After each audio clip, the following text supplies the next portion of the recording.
and also the practical session. So a reminder, in case you have not preloaded the requirements, please do so before that training session. Ms. Haruna Mwonge. I'm a lecturer in the Department of Physiology. As of course you all know right now, the biomedical engineering unit is housed within the Department of Physiology. But we hope, just like when you have a child and they grow up and they finish university and perhaps start working, you want them out of the house, not in a bad way, but you want them independent. So we hope that the biomedical engineering unit, hopefully, within a short time, will become a department soon. However, I'm just going to share with you some of the ongoing works in the Department of Physiology. I know perhaps a lot of work has been shared on the biomedical engineering side. And the focus of my talk is what we are working on the physiology side. So there are a number of projects that are currently ongoing in the department.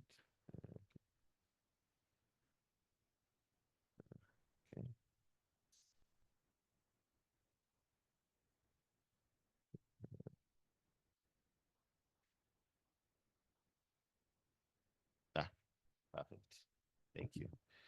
So we have a number of studies that are currently ongoing, and these studies are led by different colleagues in the department. We have studies on cancer biomarkers led by Dr. Larry. Cardiovascular research. This is basically the PIs of the study. Most of the departmental staff.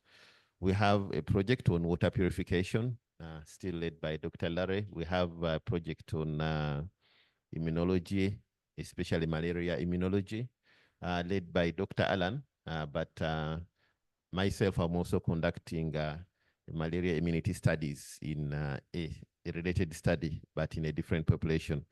We have extensive research that we are conducting on non-communicable diseases, specifically hypertension, diabetes, as well as generally metabolic syndrome.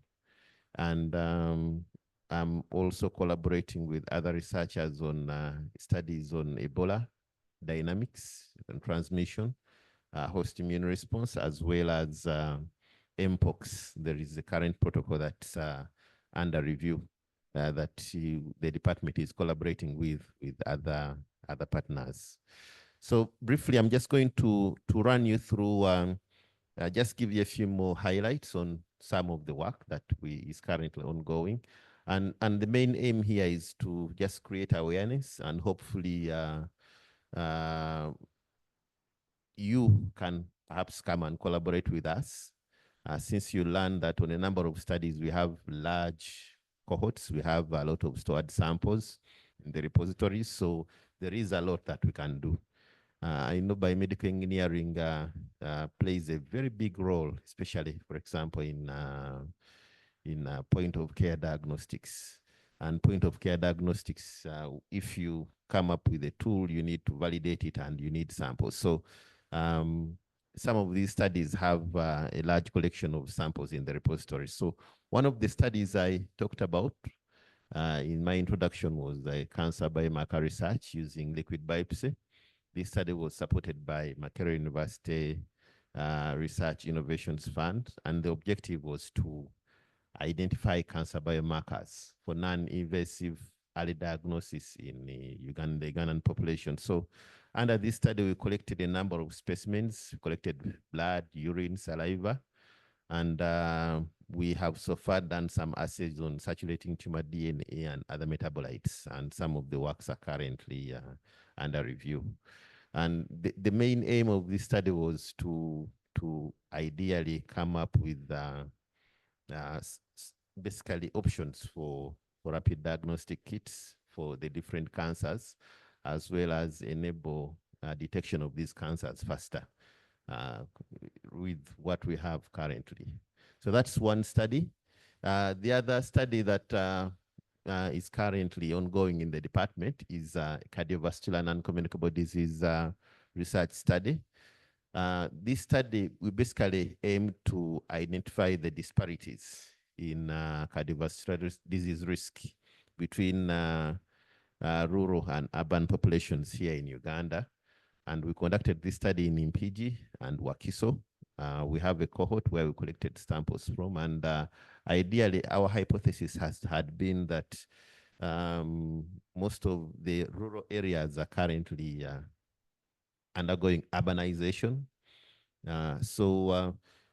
Previously, there was data that had suggested that the cardiovascular disease risk in the rural areas was much lower than that in urban areas. So we went with a different hypothesis that perhaps this is no longer true based on what is currently ongoing. We have technologies now moving to the villages, even though the areas are still rural. Even the lifestyle of people in the rural areas has changed a little bit. So we hypothesize that the risk of cardiovascular disease is almost equivalent to that in urban population. And we already have some results suggesting that would be the case. So we have data and samples collected from this study, and we are currently analyzing and trying to publish. In fact, today there is one of the students that was working on one of the objectives in this study is defending their thesis today. So that's one other project that we are working on. There was a project, I think most of you perhaps heard about it in the papers. Our team found that the rice that is being sold in shops has quite high levels of arsenic compared to what is recommended. This, we basically found that it was perhaps the water that perhaps was used in the processing bit of the rice that could have played a very big role. In addition to that, we found that the water sources that we are using currently also have high levels of this mineral compound. Perhaps we thought it's probably coming from the environment, and maybe our water purification systems by National Water are not purifying it to remove some of this, and the levels are slightly high. So some of this work was published, and but this was a big project aimed at looking at the problem of arsenic contamination and coming up with solutions to reduce the levels of arsenic, especially in borehole systems that majority of Ugandans use in rural areas. The other project that one of our colleagues is involved in, Dr. Alan, is basically looking at malaria immunology using quantum dots. Ideally, this is a flow cytometry technique that helps to detect a subset of Plasmodium falciparum specific B cells. The techniques that were currently available are not as specific and sensitive, so they developed an assay that was a bit specific for this. Malaria is a big problem in our country here. We have areas that are highly malaria intense transmission areas, especially the eastern and northeastern parts of Uganda. Kampala, good enough, is a low transmission area, but most of the cases we see are still imported from other areas. You probably go to the north, you are there for a couple of days, you come back with the malaria. So this was one of the studies that one of our colleagues is involved in. We have most of our studies are actually around non-communicable diseases. So one of our, actually Dr. Kalisula, the head of department, he has a cohort of about 50,000 participants. And this was one of the studies done in that cohort where they were utilizing community health workers to screen people in the community for hypertension. You know, hypertension, when it comes to screening, most of us go to the facilities. You get a health worker testing you, measuring your blood pressure and then telling you the result. But most of the people who are not sick rarely go to the facilities to seek care. And the screening is also similar. So the model in this study was to actually use the people in the community. The communities have village health teams. These are people in the community that are just given some minimum training to do a number of activities related to health.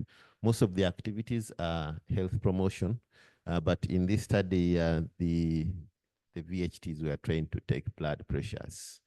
And the machines that they used were the automatic ones. So as long as someone put the machine and the cuff, placed the cuff very, very well as they were trained, they were able to screen. So this was one of the projects that were done in that cohort. Still in the same cohort, another study that was looking at the prevalence of NCDs in that population in Nakaseke was also conducted.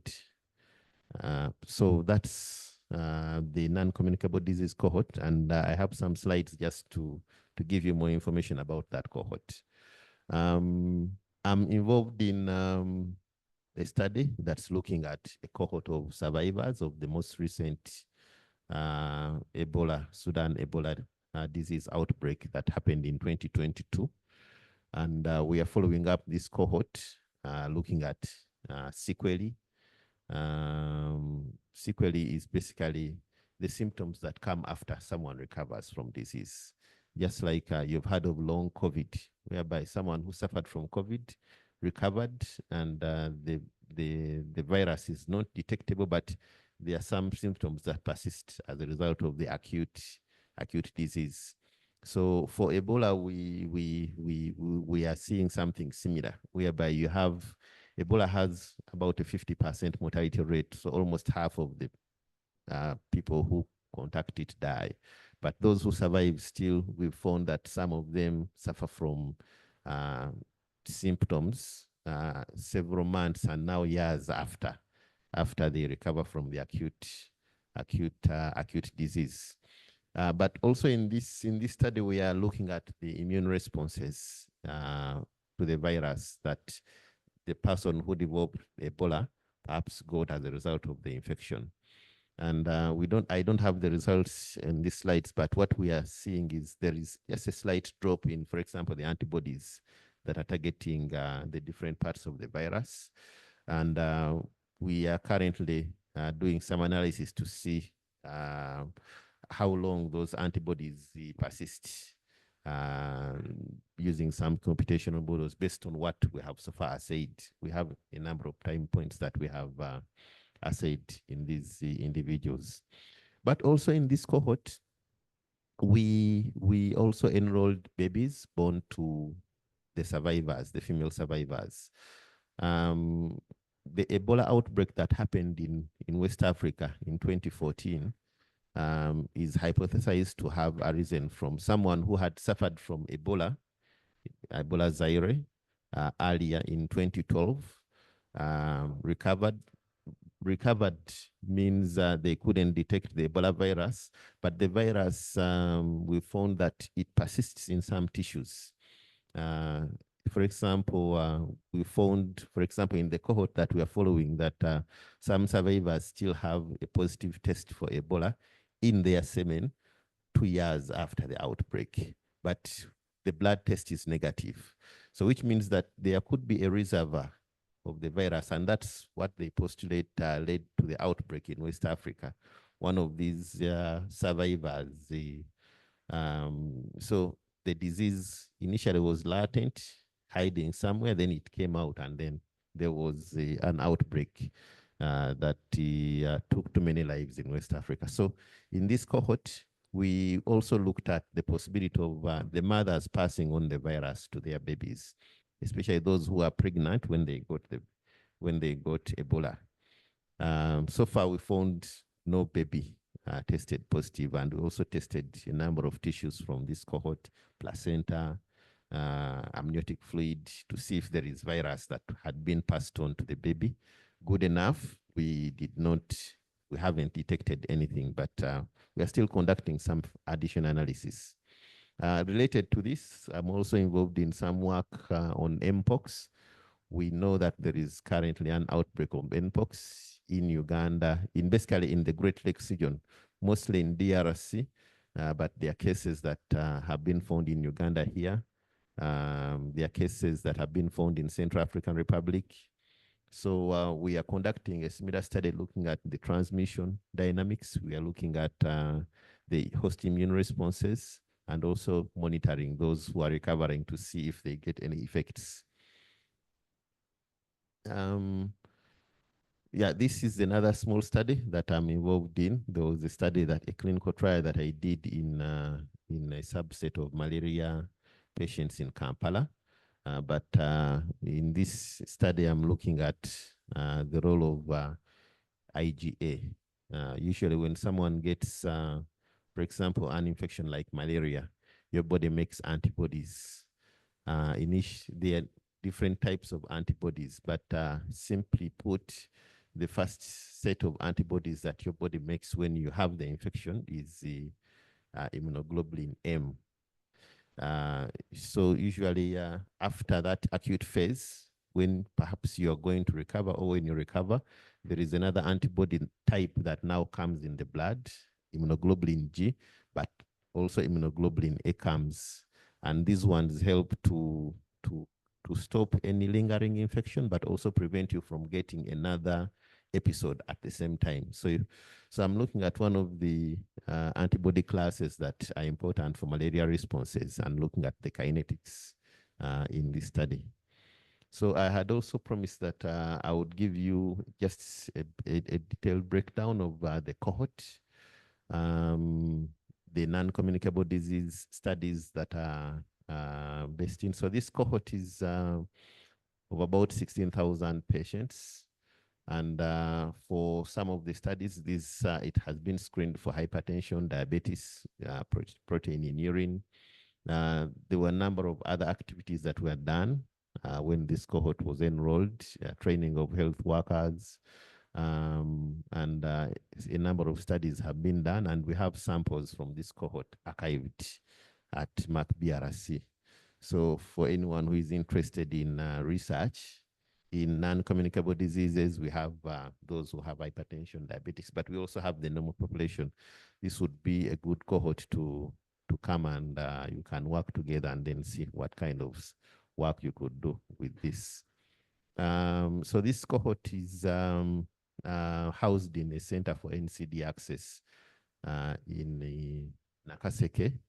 And those are just some of the details of what was done, and the team that was involved. So it's a multidisciplinary collaboration. We have some collaborators from McMaster, some collaborators from the UK that were part of that supported part of this cohort. In a separate study, the head of department has another cohort of about 3,000 patients. Now, this cohort is of kidney disease markers.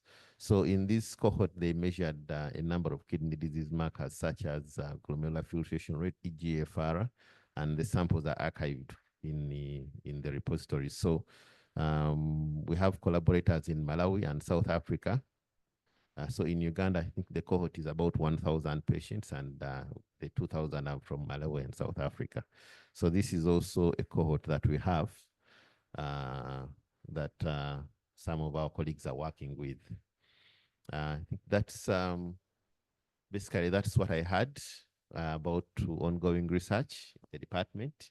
What I can say is to bring it back to the relevance. Biomedical engineering basically spans across the timeline from prevention to rehabilitation. You have tools that can help us prevent. You have tools that can help us diagnose, tools that can help us manage. For those who have recovered, or for those who are in the chronic phase, tools that can help us rehabilitate. And some of those tools, in testing them, you basically need patients, or you need samples. And basically that is what we have at the moment in the department. So I thought I would bring this to light as I was requested by my colleague. Thank you so much. Thank you so much, Dr. Haruna. Questions?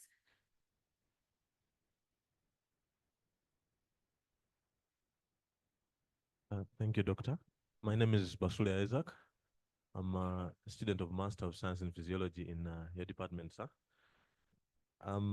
I was just curious. I'm curious when you mentioned about the study of on the role of IgA in malaria, and the little knowledge I have is that IgA is linked usually with the mucosal immunity, and I was trying to compare that with how malaria is transmitted and how it spreads in the liver and then the red blood cells.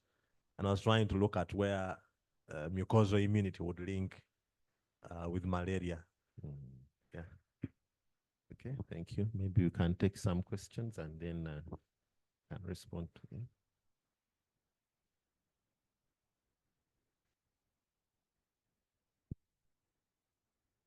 Thank you very much, Doctor. My question is one, regards to the latent virus that you found in semen, especially for the Ebola patients.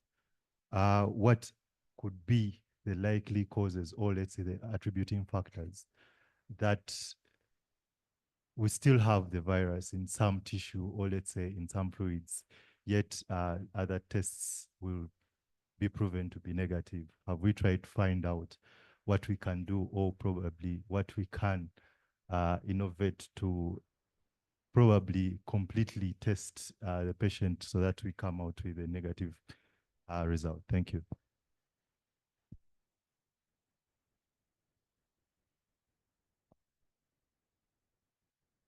Yes, thank you, Dr. Haruna, for the presentation. Mine,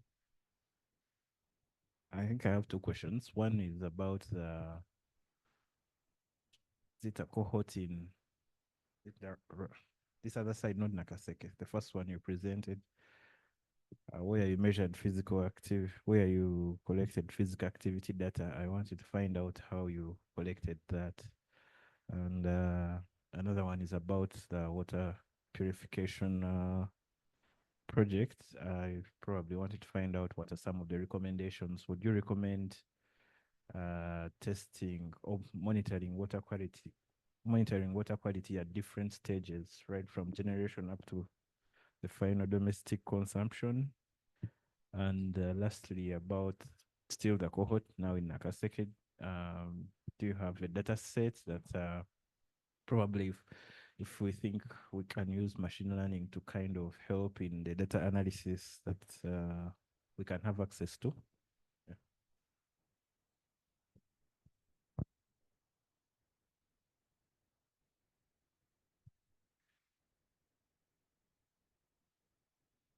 Yeah. Thanks, Dr. Haruna, and thanks for honoring our invitation. I came in late because I first started from the medical school, and coming back here, it was quite busy with traffic. So I've missed most of your presentation, but maybe mine is more of a comment and maybe an open invitation to a discussion. As you are aware, we have collaborators of biomedical engineers from Case Western Reserve University. Here we have Dr. Rollins, who you've met before. Is an expert in optical coherence tomography, and Professor Satish is an expert in image analysis and artificial intelligence. And part of my broader objective is to encourage collaborations amongst the researchers at Makerere, and of course, physiology being my mother department. I think we need to strengthen the collaboration with physiologists and the biomedical engineers. So in all that, I'm trying to figure out where can we start working with biomedical engineers from Case Western Reserve, because they have quite a versatile amount of projects and also expertise. Last year, we brought someone who's working on drug delivery using polymers for slow release. This year, we brought an imaging analysis expert. I know you've done some work on sarcosis sarcoma. Is that an area that we could explore? And also, maybe a follow-on on that is, here we have mainly students who are at masters doing different programs. How could we tap into us, you, the physiologist, and then get students to work on collaborative projects? Thank you. Any more questions?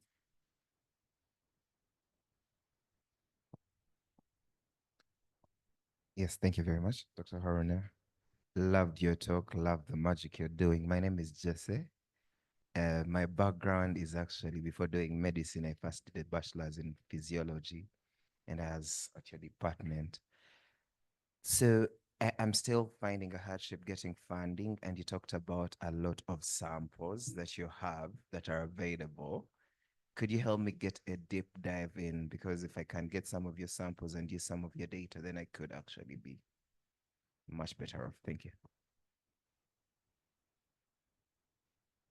I think that's all for Okay. now. Thank you very much for those very wonderful questions. I will start with the question on immunoglobulin A and malaria immunity. Of course, the textbooks tell us that when it comes to pathogens that enter through the respiratory tract, through the gastrointestinal tract, basically luminopathogens, the antibody type that is key in defense and fighting the pathogens is immunoglobulin A. And then when it comes to tissues, it's immunoglobulin M in the early stages, and then immunoglobulin G in the later stages. And of course, you have the subclasses. That is definitely that's an oversimplification of what is happening. It's similar to assuming that, for example, when war breaks out and you have the infantry kind of attacking the enemy troops, the commanders don't take part. For example, the Major General stays in the tent, doesn't take part. So basically, when it comes to an infection, it's a combined effort of all the antibody classes, not only IgG or IgM. For even if it's an infection in the respiratory tract, for example, IgG plays a very big role. And similar for infections in other tissues, you have IgM moving from one place, going to that place and trying to, but of course, we know that IgG plays a very big part. And most of the vaccines that are made try to trigger IgG responses, that memory of IgG responses to fight the bug when it gets in after you've received the shot. However, especially for malaria, you've come to realize that IgA plays a very, very big role, and that is actually the center of my study, looking at the kinetics, looking at the levels and how they went with time. IgG reduces, the levels reduce with time. We found for some infections, IgA, for example, stays a bit high. So perhaps we think that maybe the vaccines that we use maybe could be better if they target or if they stimulate both IgG and IgA, for example. That could be a recommendation that could come from this study if we find that actually what we think is exactly what is happening. So that's what I could say with regards to IgA and IgG. There was a question on what we think could be causing the persistence of the positivity test in our cohort, in one of the studies, I presented one of the studies for which we are monitoring survivors of Sudan Ebola virus for the most recent outbreak. And we have 2 participants who actually still continue to test positive for semen for Ebola. And actually, interestingly, these participants, at some point, they tested negative for about 2 months and then tested positive again for about 2 months. So we still don't know why this could be the case. Ideally, they are not actively passing on the virus to anyone else, or else you would have already experienced another outbreak from this.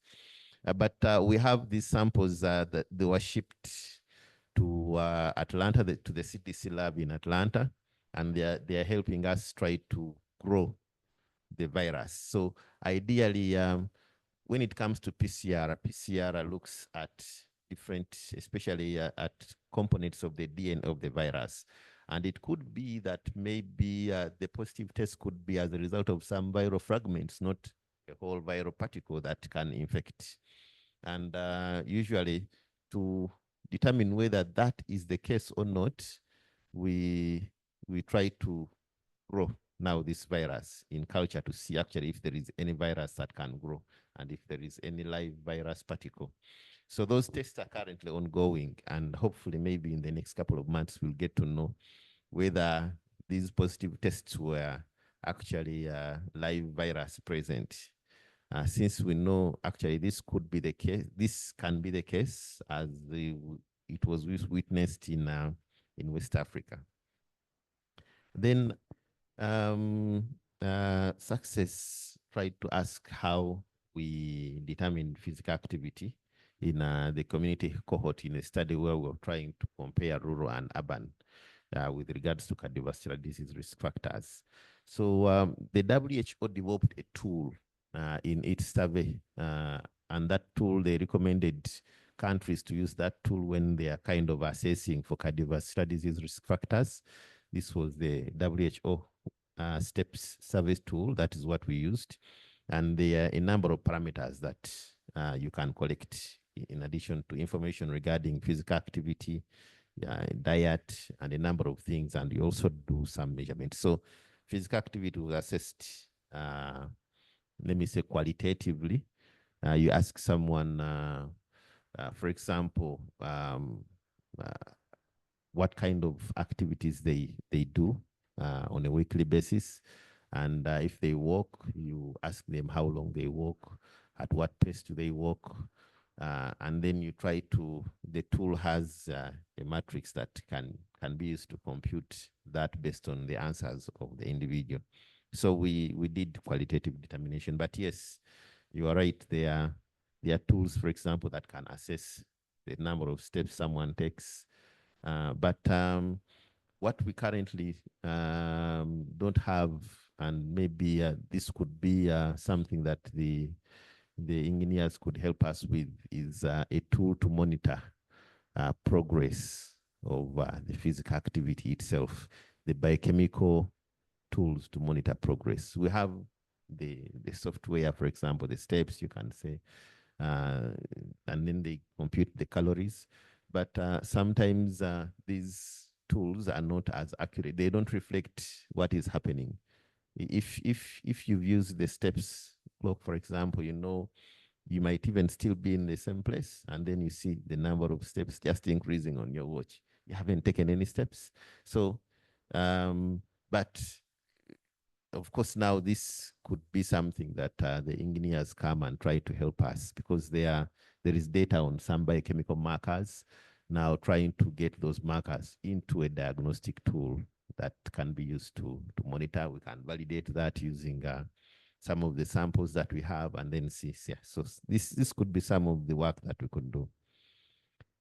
Then the Arsenic Project and monitoring whether there are any current interventions with regards to monitoring water quality. So we shared these findings with National Water and Sewage Corporation, and they promised that they are going to work on this to see. But of course, the initial reception, of course, as you know, most of our politicians is they thought this wasn't the case, but the measures were done in our labs here in Makerere, which were quite validated and we even verified. Yeah. So at the end of the day, we sat with National Water and provided our recommendation, and they said they would work on this. Hopefully, we haven't done the follow-up to see the steps that have been done to do this. And yes, the data that we have in the archives definitely machine learning could be quite instrumental. I think the challenge has been the engineers who have the ideas do not have access to the biologists who have the specimens or who have the data. But now, of course, such avenues kind of bring to light, and maybe just to get to a question of collaborations.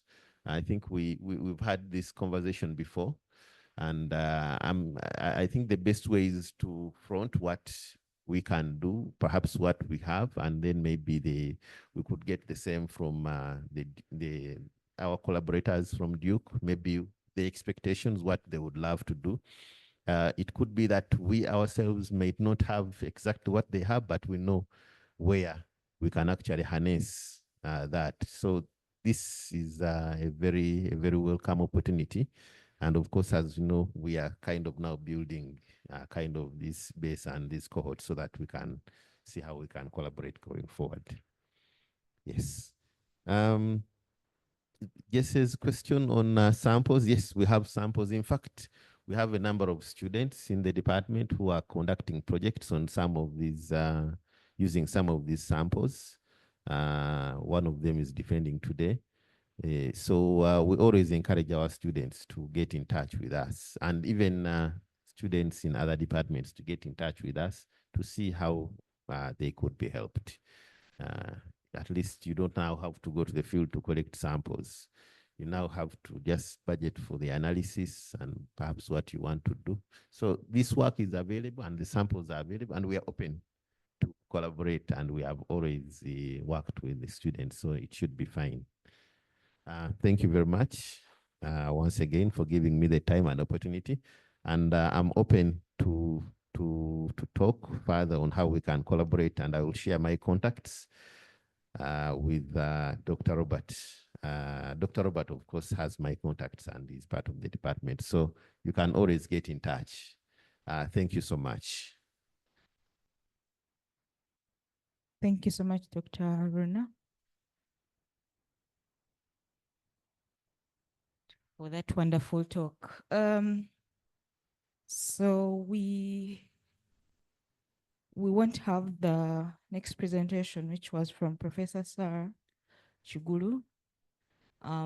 We shall move up the pre-recorded session from Solomon Oshavahebwa. He is a PhD candidate at Case Western Reserve University with a project on sickle cell anemia to play next.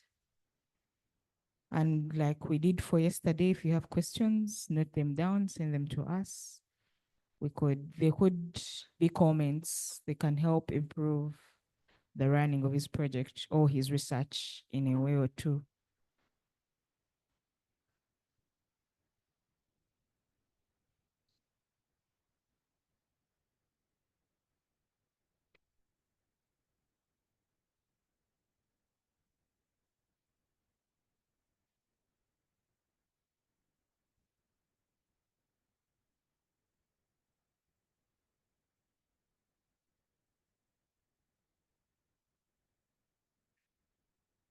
My name is Solomon.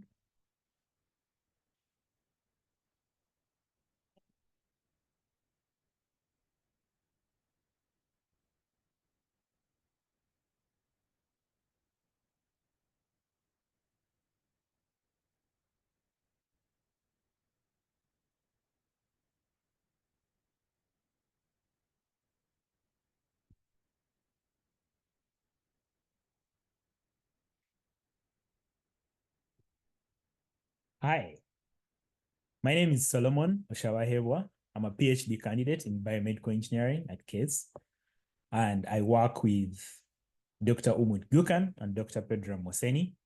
I'll be talking about a project titled Spatiotemporal Variations in Blood Velocity and Hematocrit in a Microfluidic Capillary Network.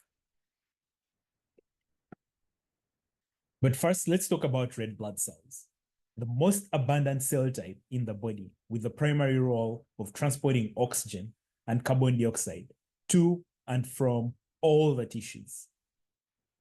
But along its journey, it travels through capillaries, half the diameter of the red blood cell itself.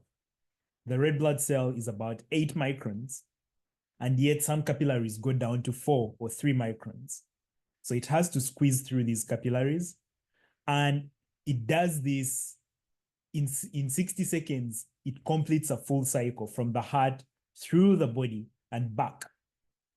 60 seconds. That's a very, very short time. So it has to go through these multiple cycles throughout its lifespan of about 120 days. So it is very, very important that the red blood cell is able to deform and squeeze through these small blood vessels in order to achieve its purpose of delivering oxygen to tissues and removing carbon dioxide. If for some reason it's not able to do this, you're going to have multi-organ failure, systemic problems that are going to be spread across different organs. And this is something that happens in sickle cell disease, where unlike the healthy cells which are able to deform, flex, and squeeze through, red blood cells in sickle cell disease have polymers generated by abnormal hemoglobin that clump together to form strands, rods, in the cell. And so they deform the cell and cause it to become stiff and sticky, which causes them to occlude in these small vessels, cutting off oxygen supply and blood flow to certain organs. Sickle cell disease is a very prevalent disorder, the commonest blood disorder by far, affecting more than 5 million in sub-Saharan Africa and millions in India. There is a recently published paper that showed that in certain populations or in certain regions in Uganda, up to 25%, 1 in 4 people have the sickle cell disease gene in certain areas. That's alarming and it's overwhelming. So there's technologies that have been developed for diagnosis of sickle cell disease. There's newborn screening for sickle cell disease programs that are going on in Uganda and other countries. But what happens after this diagnosis? There is no, the closest thing to a cure for sickle cell disease is gene therapy and bone marrow transplant. But these technologies are only available for less than 1% of the patients with sickle cell disease. 99% have absolutely no option for cures available. So they have to live with this disease throughout their lives. The therapies that are available for them range from, have modalities ranging from production of healthy red blood cells, production of fetal hemoglobin, which is a different kind of hemoglobin that has elevated oxygen affinity and so prevents sickling from happening, or they can directly increase oxygen affinity through certain modulators like Voxeretor and PK activators, or prevent the cells from sticking together. Like one of these drugs does that, and by so doing, they're able to reduce the probability of occlusions happening. But these effects are, first of all, highly variable across individual patients. And there is really no way of monitoring what's happening throughout the lifespan of the patient, other than routinely recording the number of crises that are happening over the range of years. So if the treatment is not working, it takes years to find out, not days, but years to find out that this is not a good treatment for this patient. A lot can happen in many years. There is therefore an urgent need for technologies to monitor treatment outcomes in sickle cell disease. But also the holy grail for my research, and this is really, really very important, And it's a question is, can we detect slight changes in blood rheology or red blood cells themselves before they cause vessel occlusions? So if we can detect these problems before these problematic cells before they even happen, then maybe we might be able to develop new cures that ultimately prevent vessel occlusion from happening altogether. So to do this, we need to understand how the red blood cells properties change. We need to be able to detect these problems early enough with just a small fraction of cells being problematic. Recently, early this year, we published a paper about a microfluidic electrical impedance red cell assay, which is a miniaturized device that has very small capillaries, very small openings that capture cells that are too stiff to go through. So healthy cells, it just has small openings that are smaller than the red blood cell itself. So healthy cells are able to squeeze through, but unhealthy cells are stopped, and we can measure them and be able to see if there is any population of stiff cells within a sample. So we've been able to show that this device can be used, can rapidly detect this population, but there is still very many unanswered questions. For example, there's still a large population of cells that we see that are incapable, that do not deform just like the healthy cells, but are not completely stopped. And maybe that population of cells, if we study it, might be able to give an indication of the progression of disease at an earlier stage or earlier phases of detection. So what we set out to do was to apply computational modeling to investigate spatiotemporal variations in velocity and distribution of red blood cells in a microfluidic capillary network, similar to the one described in the earlier publication, and then develop an experimental approach to study red blood cell flow properties in sickle cell disease and identify red blood cell fractions that may impact pathology. So our device has pillars, as I had said, and we can create a scaled version of this device and test it in computational modeling with COMSOL. And for experiments, we extracted red blood cells from whole blood via centrifugation and perfused them through the chip at a constant pressure, then recorded videos to see how the shapes of the cells change as they squeeze through these narrow openings and how their speeds are altered in sickle cell disease versus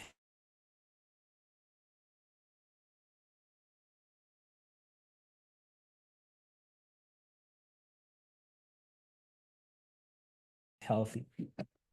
So the chip and pillars exactly similar to our microfluidic device. And by so doing here, we're able to see the different regions within the chip having different velocities, as shown by the color scale, where red shows regions where the velocity will be really, really high, and blue shows where the velocity is really, really low. And so we expect that this non-uniform distribution of velocity to affect the way that the cells are going to distribute themselves in this channel. And this may also apply in the actual capillary network, which similarly has spatial distributions of blood vessels with different geometries. Some are thicker geometries, for example, the anastomosis that go around the capillary network, similar to how this channel operates. And with what this means is that these changes are going to be similar to what's happening in the capillaries, and they might be able to affect, and they might be affecting the distribution of cells to different tissues, for example. We also, so to test this, we added cells within our model, modeled as spherical objects, and had them flow based on a drag force that is exerted by the background fluid. And as you can see in the figure B, the red blood cells tend to accumulate in regions with low velocity, such as the corners over here, which implies, as expected, that the hematocrit, or the concentration of cells within certain regions, is going to vary based on the geometry. Understanding the geometries in vivo might be important to understand how the cells are distributed and how the delivery of oxygen or oxygen delivery efficiency might change in different regions. So on the subject of hematocrit, we also wanted to see if what happens to the hematocrit over time. So we recorded segments, or we took videos of cells as they flow through different channels. This is all in the computational model. And we saw large spikes in the hematocrit over time. Within a specific time frame, because the cells generally tend to flow in clusters. So you have the hematocrit variant. What is usually reported with the bulk hematocrit measurements or bulk viscosity measurements is the average, right? But the average may not accurately represent what's happening within the capillary network within specific segments of time. If we're going to have huge variations or huge spikes in hematocrit at different timescales. And what this means is that at a certain point, because there's some of these drugs that are developed based on assumptions of the average hematocrit in the body and the average viscosity in the body. So if that changes dramatically, then the drug may not work as effectively. For example, if you have a drug that is designed to prevent the cells from sticking together, maybe that works at the average body hematocrit, at the average hematocrit of 40%, which is actually much lower in sickle patients. So we'll say about 30% in sickle patients. But if that is going to jump up to say 60, 50, 80% within a certain specific time, then the drug might not be effective. And so understanding some of these mechanisms might influence how drugs are made and might be able to help make better medication.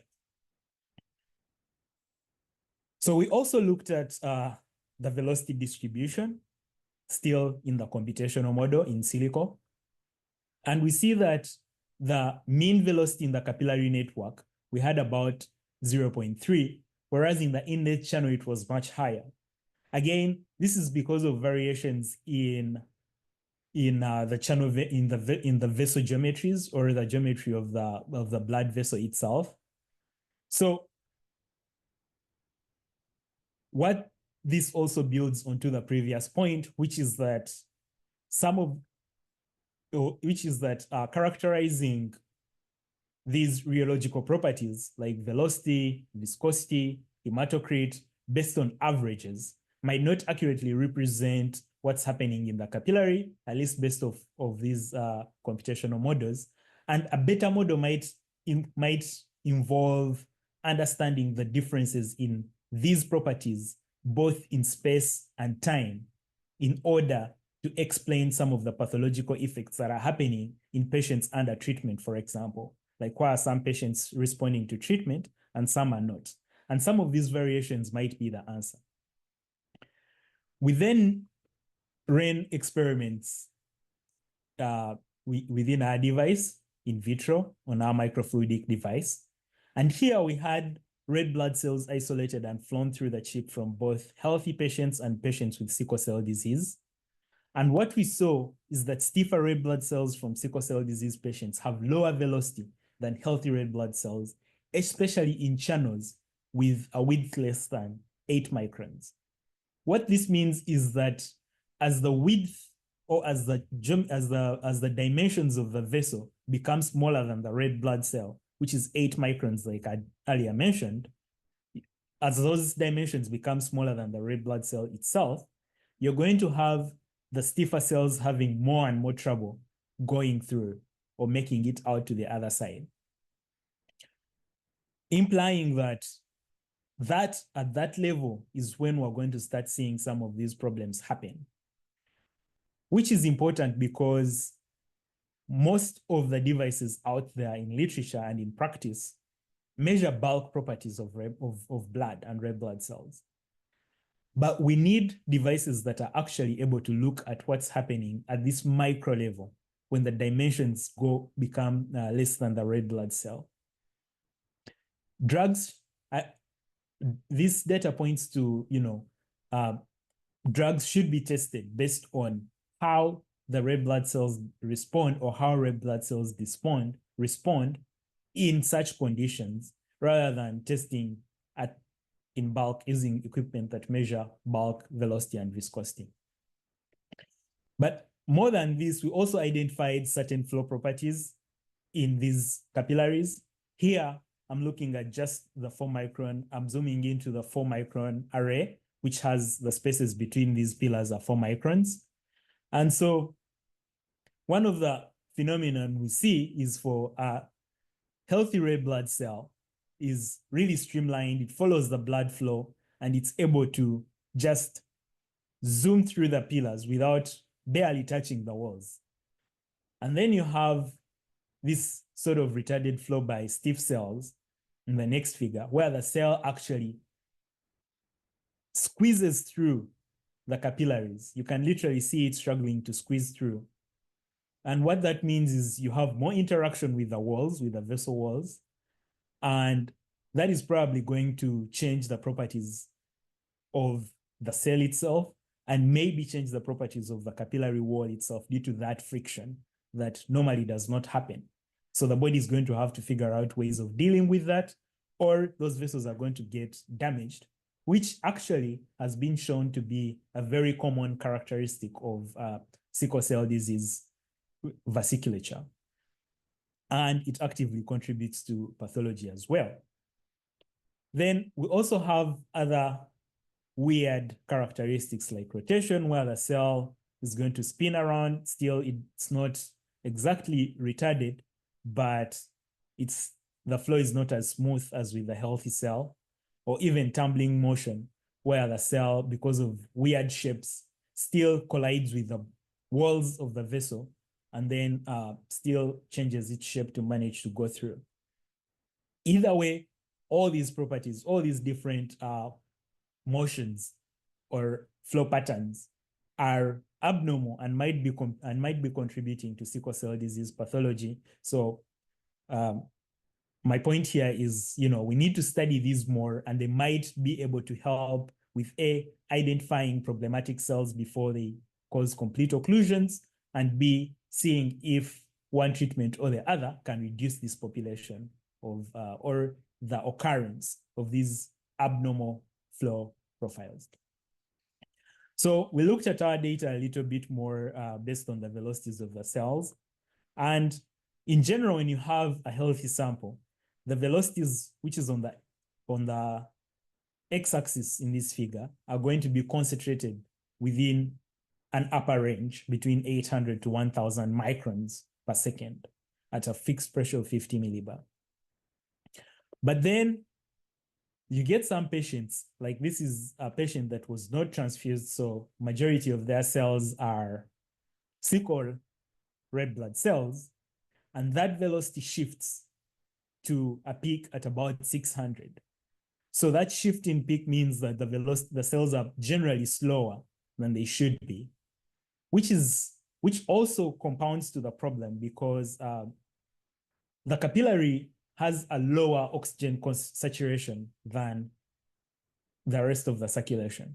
And the longer that the cells stay in these low oxygen environments, the more likely it is for polymerization to occur, which increases the hemoglobin polymers in the red blood cells and contributes to making even stiffer red blood cells.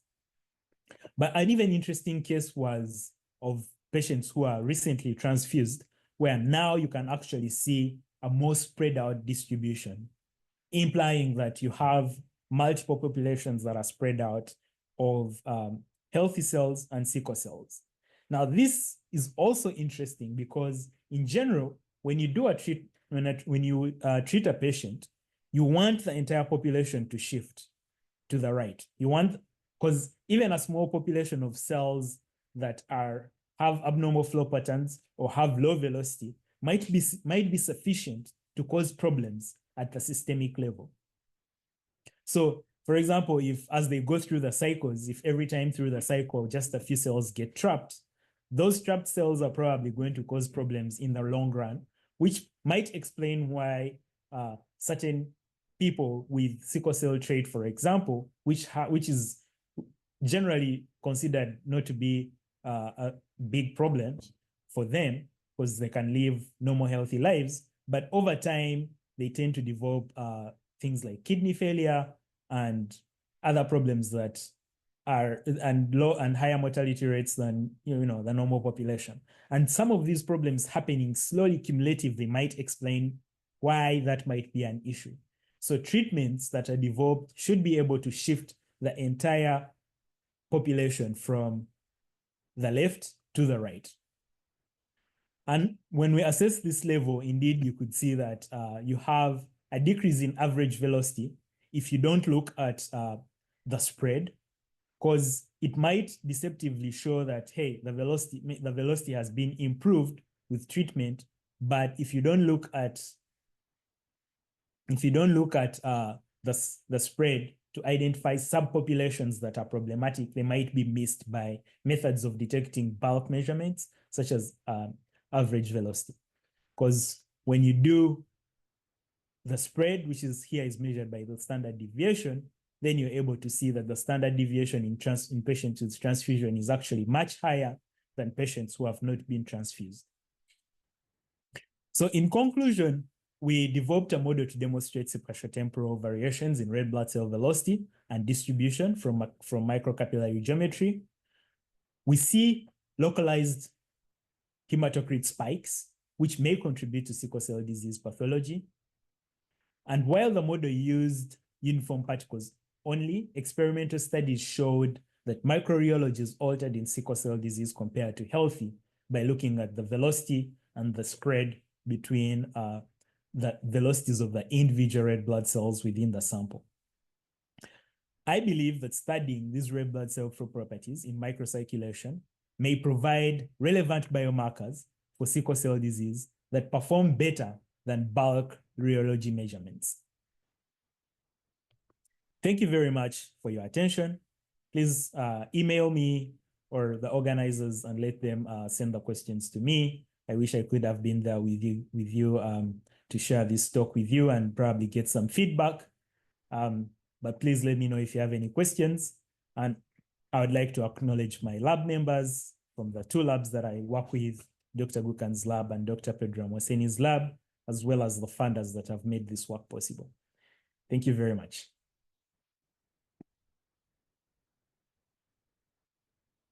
Thank you so much in your absentia. Like you said, Eurico, those questions need to come in because his work is connected to a health challenge, which is sickle cell. And we see how sicklers really struggle with this disease. It could be groundbreaking. So your comments, your questions are welcome. Yes, Dr. Herbert.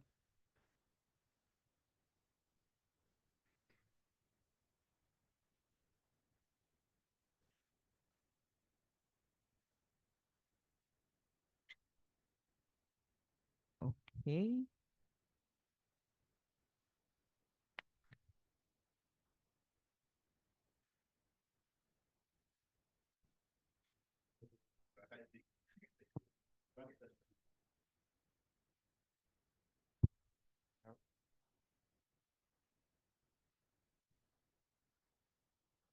Okay, thank you. My name is Agre Butoto. Yes, the presentation is looking into the future, especially with management, and maybe the gentleman would maybe the question would be how this will be able to be easily integrated such that it can be a real solution, or whether he's planning to come and do some trials here and then see if we can get some buy-ins from the key stakeholders. Otherwise, it is a good study and it would really assist in management of the sickle cell disease patients. Thank you.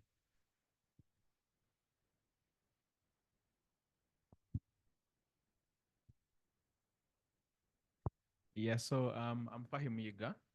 My main concern is how long it takes, because I believe to be successful, but how long it takes to materialize into work that can be used by these patients who are suffering. So how long does that research materialize into something that can be used in the real world? Might take 10 years, 15, 20?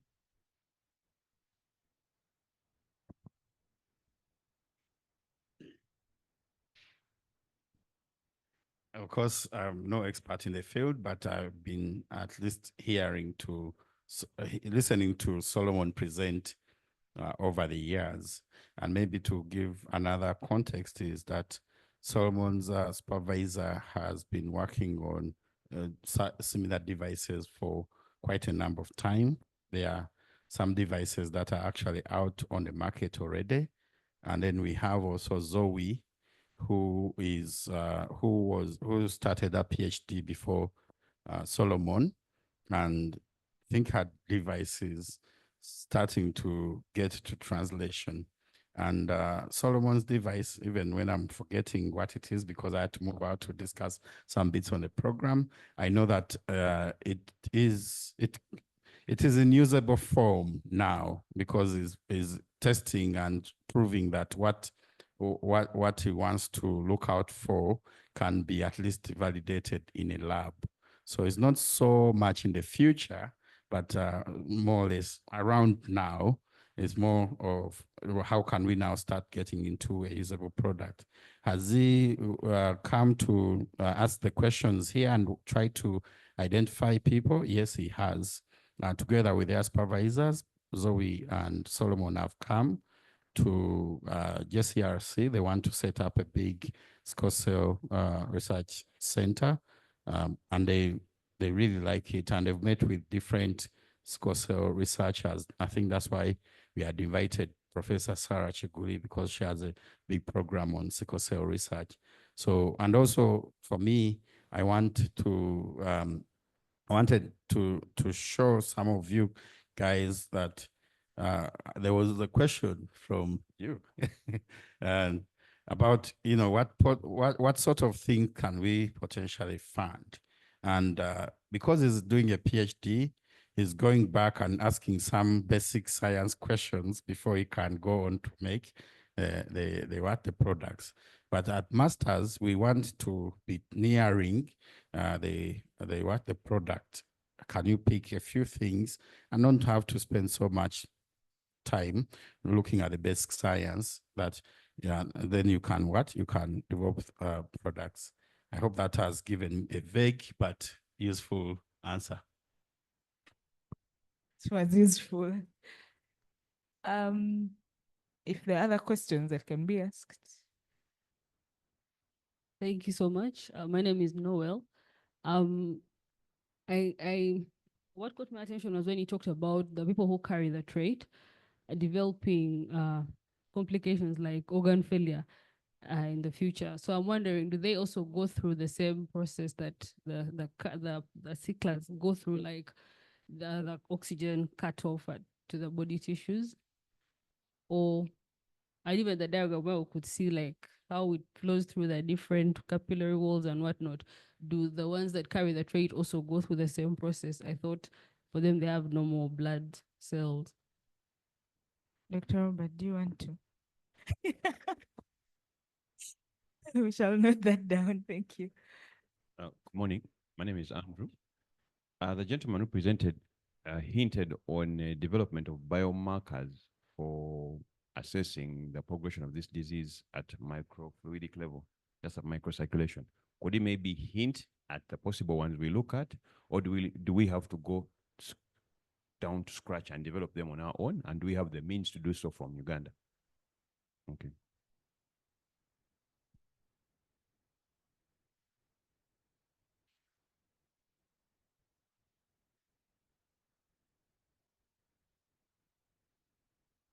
Can he hint on the biomarkers they are using? Yes, he can. I think usually they identify the biomarkers and maybe get IP protection or something like that, and then they published work that you can have. So because of course, if I'm going to come and convince you to use this device, I need to be able to tell you which biomarkers they are looking out specifically.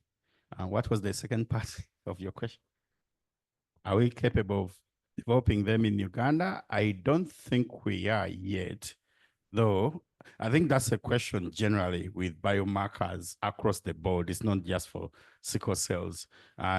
We are starting, when I say we, it's more of our colleagues in microbiology, molecular biology, but of course we are also working together.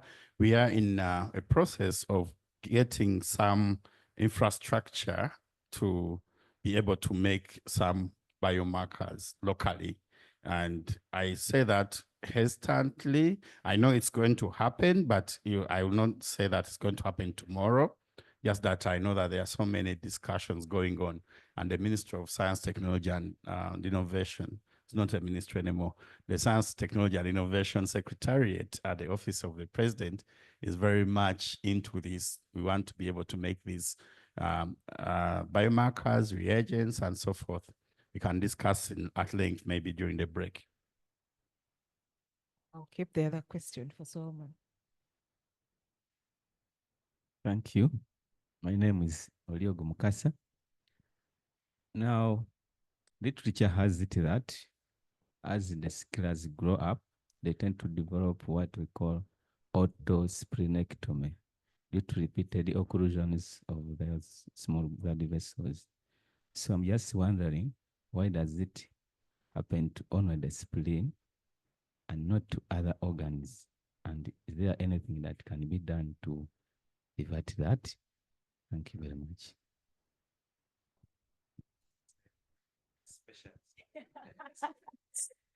Not a specialist, but I think one of the key organs of the spleen is it screens the cells, especially during the process of maturation.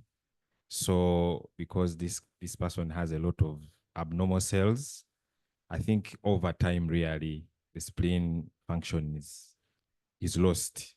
Because actually for the sicklers, one of the ways to prolong life is they remove their spleen, such that they allow even these abnormal cells to flow in the blood system, such that the little oxygen that they can capture can sustain this person. So the spleen is just being a key organ in screening of the red blood cells, even the white blood cells, actually all the cells. Yeah, I don't know whether I answer you. Maybe the researcher would answer you better, but that's what I would say. Other questions then? Let me put on my participant hat. Yes. Yes, I have a few questions. I love the study. It's beautiful. The first one was when we look from, I'm going to derive my question from his. When we look at the different tissues, we'll find out that the capillary structures are a little bit different and the way they actually work.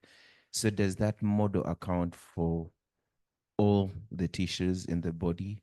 And then the second one that I have is looking at the role of, for example, we know that in case I get to expose certain tissues to hypoxia, which will be the case in sickle cell disease, I get changes within my capillary structures. How do I account for that with that? For example, if let's say if one portion is occluded or semi-occluded, then I'll expect to have more vasodilation in some cases, more leakage happening. Do we account for that in that case? Okay, thank you. For those questions that were not answered, they're duly noted. We shall email them over to Solomon to provide answers for those. Next, before we go into our tea break, we are going to have student presentations. And first one is Agri Butoto, who is a medical lab scientist. He's currently studying areas of blood disorders, especially for the sickle cell disease. So probably in his presentation, we shall have answers to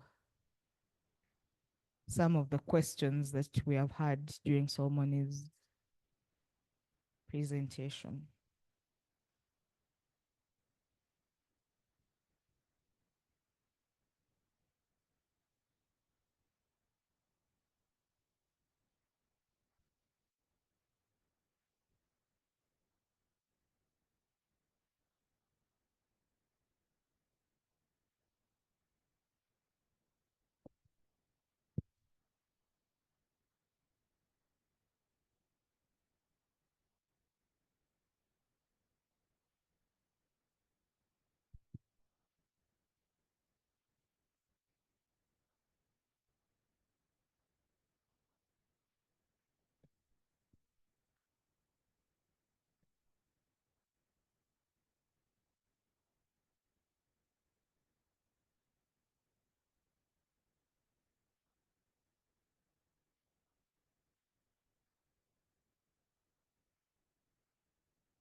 Okay, thank you. Good morning, everyone.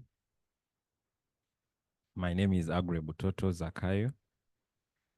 I worked on a study titled Evaluating Diagnostic Performance of the SICO scan.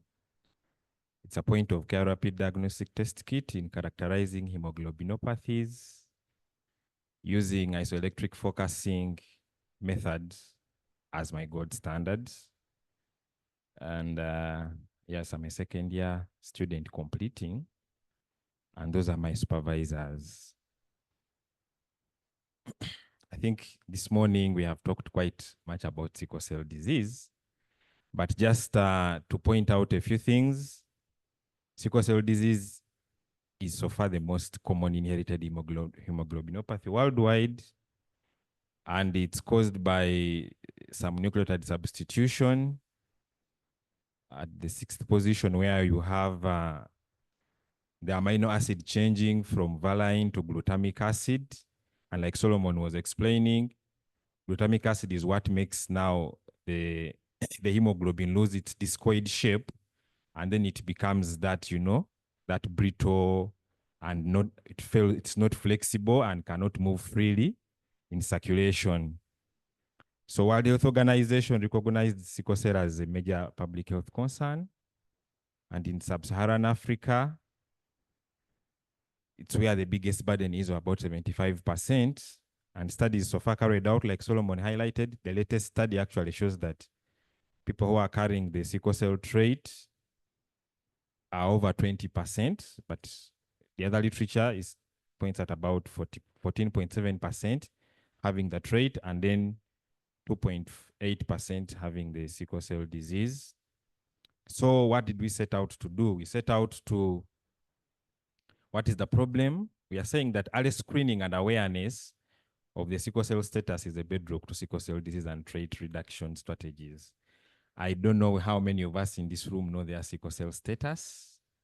I don't know, but it is very crucial, because I see most of us here are potential, we are nearing the marriage, you know, the marriage life. It's crucial that we know our sickle cell status, and it should also inform how we choose our partners eventually, such that we don't have this challenge and we don't further the burden.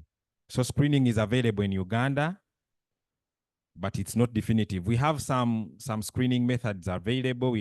People who are in the lab section, you've heard of the sickle cell, the sickling test. It's available, but it's not definitive. Definitive in that it does not differentiate between someone who carries the sickle cell trait and someone who is normal. Because in routinely, me and you are normal, but some of us here could be carrying the sickle cell trait. But we are normal, so you can never know until you do the sickle cell test, and then you know your sickle cell status. Ministry of Health is utilizing the isoelectric focusing hemoglobin electrophoresis testing method at Uganda National Health Laboratory Services in Butabika, and it has its challenges because the turnaround time is long. What happens is there are sickle cell treatment centers across the country. So these guys draw patient samples and then apply these samples on what we call the dry blood spots, like we shall see in front. And then they are sent to Butavika for screening. And then the turnaround time is about 16 days. But also they prioritize the screening to people who they suspect to have sickle cell disease. So you and me may go to a government facility, a public facility, and they will not give you priority for you to know your sickle cell status. They would want that person who has suspect, maybe they have a family background in their family tree, there is some sickle cell disease or something. Yeah. So the routine screening is still missing, and the gap that this study is trying to address is we don't have a point of care testing kit, because that would be the best point of care, meaning you go to a facility, a hospital, they test you, and in 10 minutes, they tell you your sickle cell status and you match out. The beauty with the sickle cell disease, it never changes unless you do a bone marrow transplant. But if you never do a bone marrow transplant, your sickle cell status, know it once, and that is it for the rest of your life. Nothing changes. So there's this sickle cell rapid diagnostic test kit called the SickleScan that is now being imported into the country. And it is what people are now using to do the sickle cell screening, because in its principle, it differentiates between hemoglobin, the normal hemoglobin, and the sickle cell trait hemoglobin genotypes, or call them phenotypes. But we don't have a lot of data, and that's what this study is looking out for. So the study is looking at getting the diagnostic accuracy of this kit in comparison to what we are using as a gold standard in the country, which is the isoelectric focusing. And then we also want to get the prevalence, where we are going to cut out this study from. What is the prevalence? And actually, my interest was the prevalence of the sickle cell trait, because the sickle cell trait is what later gives birth to the sickle cell disease. Yes, justification of the study, we shall have information on the accuracy of the kit. And this information, depending on how the information is, can inform Ministry of Health policy on sickle cell screening, because it is crucial that especially we do the premarital sickle cell screening and counseling. And then combined, when all these efforts combined, we shall be able to reduce the sickle cell burden in the country. So how did we had a number of ways we had to carry out our study. The study design was a cross-sectional laboratory-based cooperative study.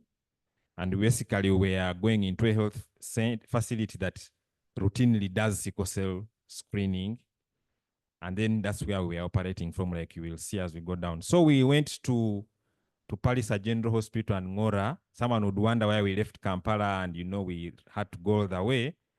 Why? Because since we are testing the diagnostic accuracy of this kit, we would want to have variety of these variants of the normal sickle cell, the normal hemoglobin, the sickle cell trait hemoglobin, and actually the sickler hemoglobin. So Teso subregion and Lango subregions in Uganda have the highest burden of sickle cell disease. So as I was discussing with my supervisor, Dr. Chiaga, he advised that if I want to get the varieties, Teso or Lango would be the best place for me to run my study from rather, because then I would have these different variants for me to compare with at the end of my study. So that's why I went all the way to Teso, and we are picking a portion of whole blood to run on the SickleScan, like I will demonstrate, but also for the isoelectric focusing, you have to apply that blood on dry blood spots, cards, and then you ship them to use UNHLS in Butavika. That's where the testing happens. So the sample size calculation is right here, and we had about 318 samples. That's what we worked with in our study. Inclusion criteria, samples with adequate sample volume were enrolled, but exclusion 1, this SickleScan is a sensitive test. After 6 hours of blood collection, you are not sure that this kit will give you the best results. That's what the manufacturer recommends. So samples exceeding 6 hours were not used. But also samples that are already hemolyzed are not used, because for us to run this kit, we have to hemolyze the blood to release the hemoglobin before we run the sample on our test kit. So if the sample is already hemolyzed prior, we do not use it.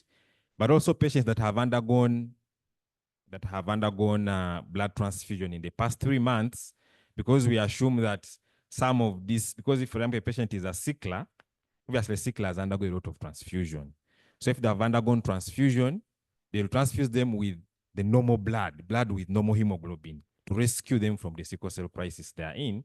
So if they have undergone transfusion in the last 3 months, we assume that some of the normal hemoglobin would still be circulating, because the lifespan of the blood cells is 120 days.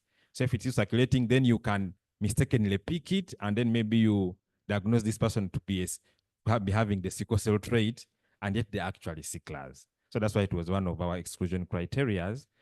Then we sought, I think we sought approval from Makerere School of Biomedical Sciences, REC, and the approval was given, like I've indicated the file number, and also from the facilities that I was working from. So this test was quite simple. You are at the facility. These facilities have sickle cell clinics, so they will refer, they generate samples from within, but also referrals from the lower health facilities. You're a sickle cell suspect, they refer you to go to Palisa to do a sickle cell test. When you reach Palisa, they collect your sample and then apply it on the dry blood spot card and send it to UNHLS for HB electrophoresis. Then you receive your results after maybe 1, 2, 3 weeks. So what I was doing with my colleagues is we were getting the sample. We ran this sample using the sickle cell test, the sickle scan test rather, and have our results in real time. The test just takes 5 minutes, and you have actually it takes 10 minutes, because when you're after applying the sample, you just need 5 minutes to read your results. So then we would also apply the sample on a dry blood spot card, obviously with the identifier number as well labeled, package it, and refer it to UNHLS for running on a hemoglobin electrophoresis, which is what specifically the isoelectric focusing. And they use isoelectric focusing because it needs little sample, and they use they do a lot of newborn screening. So that's why they use the isoelectric focusing. So at the end of the day, you have your sickle cell results. And then later, when these people at UNHLS run, you also have the results. And then we go into data analysis. So the procedure is there. I don't know whether I need to go through the whole of it, but that is the sickle scan procedure, and then bits of isoelectric focusing. Like I was telling you, the dry blood spot card looks like this. So you collect your sample and inoculate your sample on this card. And now when this card arrives at UNHLS, they puncture these red spots you're seeing. Then they elute them to release now the hemoglobin. And then after, now they run hemoglobin electrophoresis. And that's what happens. And then you have the results. But also because this was a research, we were running all these samples in duplicates and comparing before we finalize and say the result from electrophoresis is this. So we are running this in duplicates. But routinely they run it just once, and then you have the results. So I put some images. This is me here at, I think this was Ngora Health Center for carrying out the sickle scan screening method myself. So this is how we would do it. You collect your samples are here. The sickle scan has the buffer. So you pick your sample, 5 microliters, add into the buffer, hemolyze it. After hemolyzing it, then you apply your sample here. And then, so this is the sickle scan. So you apply your sample here, and then you give it 5 minutes to run. So what happens is, like any other rapid diagnostic test kit, it has the control portion. So for your test to be valid, the control line, there has to be a reaction at the control line such that the test is valid. If there is no reaction, like for example, from the 318 samples that we did, about 2 of them failed, and then we excluded them from our study. So we ended up running lesser samples. So if someone has, so this is hemoglobin C. So what happens, maybe some little science. I hope I don't take a lot of time because I was only given 10 minutes. So this cassette is loaded with monoclonal antibodies and polyclonal antibodies. So there are polyclonal antibodies that are situated at these particular positions, like for hemoglobin A, hemoglobin S, and hemoglobin C. So once you lyse your sample, and then it's running here, we shall have here at application, there are some nanoparticles which cause the coloring, and also the monoclonal antibodies, which eventually cause the control line to show. But now, in case someone has, your sample has hemoglobin A. So now, your hemoglobin A will come and react here at this point of hemoglobin A. Sorry, this is not very clear. Then there will be a reaction at the end, and then we shall diagnose you as hemoglobin A. And then these are images after running the GALE. This is now dry GALE from hemoglobin electrophoresis. And then from here, we interpret the results for isoelectric focusing. So the results, just a brief about the results. We enrolled 89 males and 229 females. Here in Uganda, females are more health-seeking compared to us. I don't know. So maybe that explains why the males were fewer. And the age category, like I said, because genuinely or originally the screening method in the different hospitals targets the young children. So that's why you see that they are covering close to 70%, and then the adults are just small population. So what did we discover? So we find that hemoglobin AA, this person who has normal hemoglobin, the sickle scan diagnosed 124, but isoelectric focusing could only diagnose 109. So then there was a mismatch. And then the carrier state hemoglobin AS, sickle scan diagnosed 79, and isoelectric focusing could diagnose 91. There's also a mismatch here. For hemoglobin SS, these are sicklers. The sickle scan diagnosed 109, and the isoelectric focusing 110, minor mismatch. But also on the isoelectric focusing, there were 2 samples which came out with a hemoglobin that we called it undefined, or the variable hemoglobin. So this was undefined, 2 of them.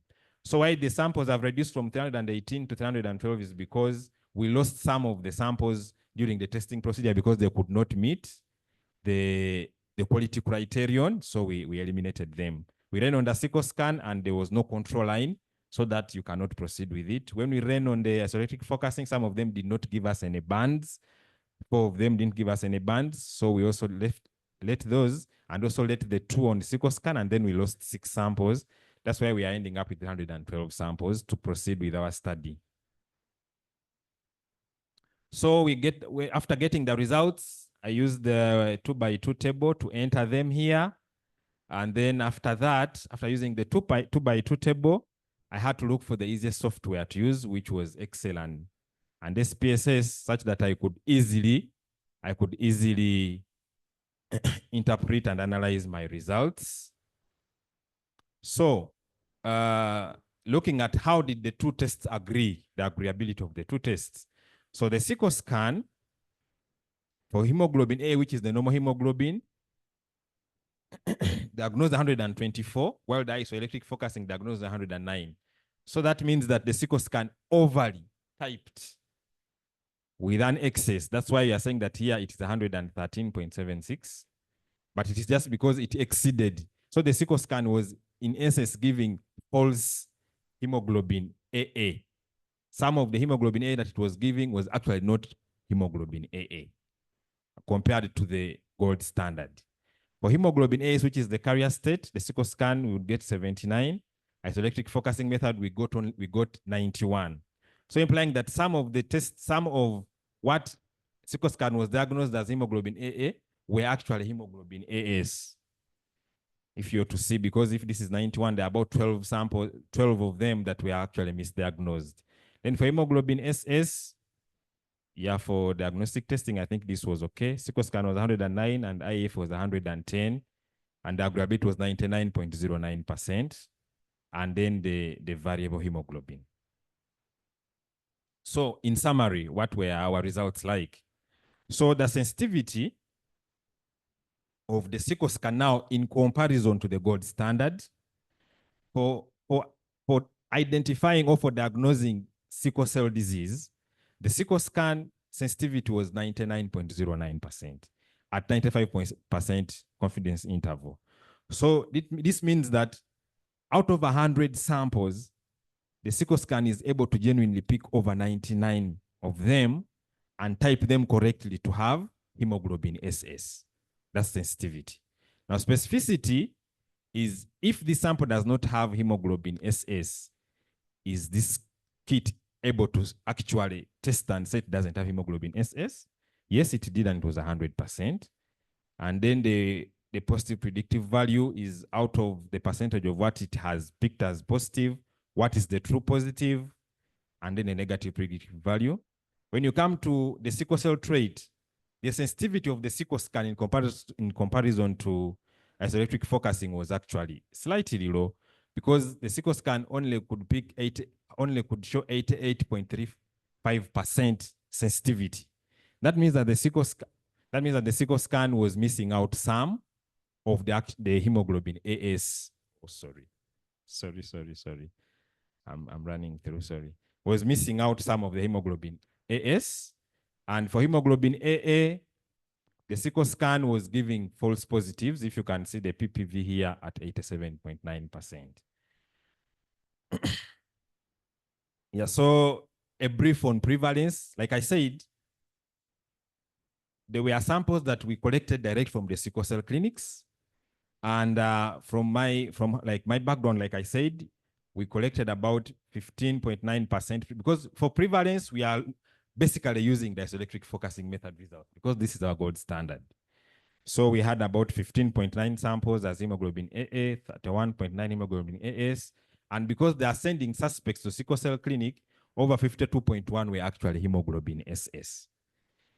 And then for the OPD clinic, we also collected some samples from OPD clinic. My interest was hemoglobin AS at OPD clinic prevalence was 24.6%. Very high prevalence, and it would still go back to what I was talking about in the start.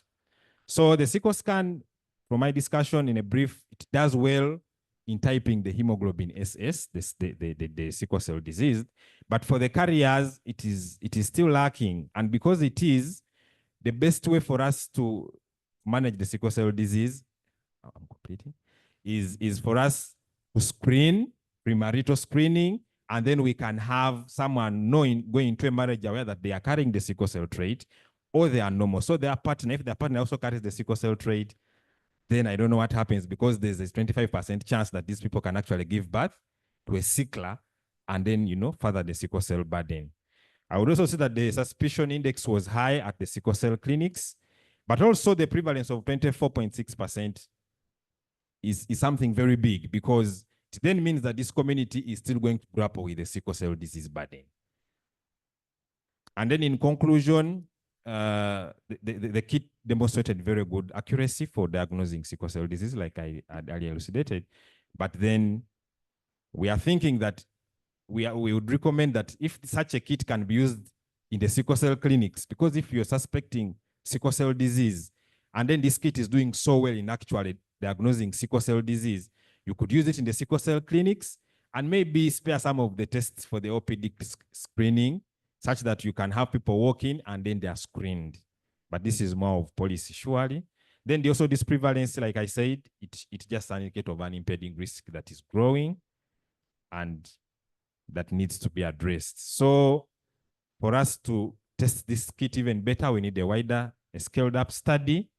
And then I also would recommend that Ministry of Health would consider finding resources to procure more tests for isoelectric focusing, and then we have OPD clinic screening. Thank you very much.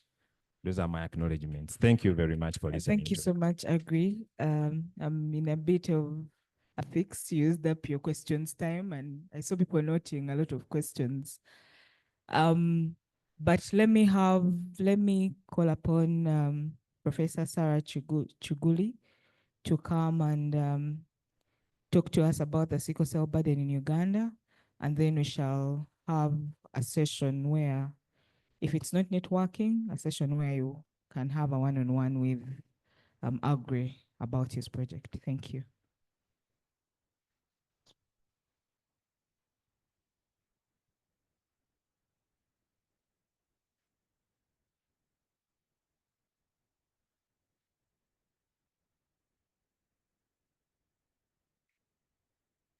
So good morning, everyone. I've been introduced. Sarah Chuguli is my name. Professor of Pediatrics and Child Health, Makerere University.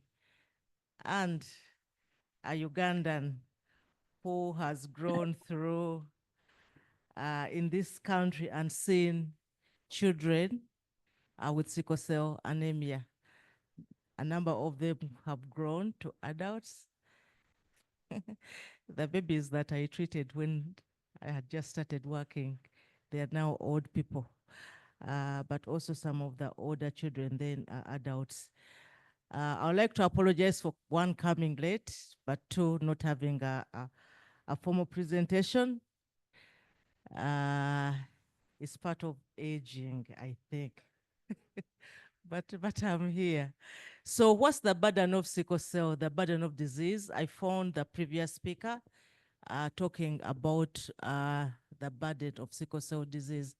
We know that sickle cell disease is a hereditary disease, actually the most common or the commonest hereditary disease worldwide. We also know that about 70 to 80 of the patients with sickle cell disease are found in sub-Saharan Africa. And Uganda is number 5 in having the highest number of patients. So the burden of disease worldwide is 5th in Uganda. I think, is it Nigeria or India? One of those two is the highest.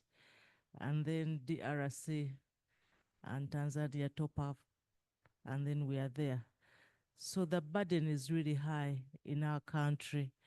And the prevalence of the trait from a surveillance study that was done about 10 or more years back put the burden at of having the trait as 13-17%.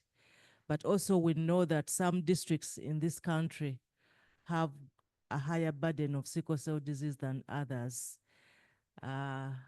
Eastern Uganda, those districts, Northern Uganda, so Jinja, Bujiri, Bugisu, Tororo, Lango, Acholi, Arua, oh my God, even Central. So that burden reaches 20, sometimes higher than 20. And there's that small district in Lango called, who knows the name of that district? The prevalence goes to more than 40%. So we have the disease, but also the burden could be increasing in other parts of the country just because there's intermarriage is going on. So we're having more and more cases, and the numbers are said to be predicted to increase by 30% by 2050 if nothing is done. Okay, so that's the burden of the disease. Central Uganda, yes, but also around the Rwenzori. We know that this high burden is associated with where there's malaria prevalence being high, there are more cases of sickle cell anemia. And this is because the trait offers some protection to malaria infection. So the trait has been surviving. They survive and then carry on the gene to the next generation. So that's where we are, sickle cell disease. I will not go into other problems, but what are the challenges? We still have a challenge of making a diagnosis, knowing who has the disease, even at the moment, because we don't do screening at birth, newborn screening. I know it's the policy of the Ministry of Health, but this policy is carried out in the high burden district, but also I know that the screening is also encouraged at certain health facilities, not everyone. So not every child born in Uganda has a chance of being screened for sickle cell disease, even if we have a very high burden. I also don't think that Kawempe National Referral Hospital does routine screening for sickle cell disease. It doesn't, yes. So that's where we are. And the test that has been, that I found the presenter, the gold standard for us, the IAF, can only be done at the moment where? At the national lab, okay? So the samples have to be transferred from wherever this child is born. We know children are born in the community, okay? And it has to go. So the challenges with diagnosis, but even those who are screened, it takes about 2 weeks to have the results back. So by the time the results come back, that patients are lost, or the mother will not come back. After all, my child is not sick, according to her. So we need to have newborn diagnosis. We need to find ways of making a diagnosis nearer the place where the children are born, in the community. We need to have point of care tests so that your child is delivered and the child is screened for sickle cell disease. We know that point of care tests are available on the market. They've been studied, and many of them have a high sensitivity and specificity. So that is one challenge for you. How can we identify, how can we screen these children as soon as they are born? To me, as a pediatrician, I look at it that way. I don't look at screening premarital. I think that is late. I want to screen this child at birth, and if the child has the disease, then this child can be put under care, because we know there are evidence-based interventions that work, which are evidence-based. So diagnosis, how can we have these tests, point of care, but also how can we have point of care tests that are feasible? The routine point of care tests requires someone to get a sample, put it in what? You people know best. In a solution in water, and then, but can we collect these samples? Okay, and then they are collected where the child is born, and after that, anyone, the nurse, the midwife, the lab, or whoever is there, after this space of, at the health facilities where these children are born, sometimes there's a lot happening. But if these samples can be collected and then they are read, okay, the test is done at an appropriate time, which could be soon after, if the place is not so busy, or a bit later, on a dried blood spot. That can easily be done by everyone, okay?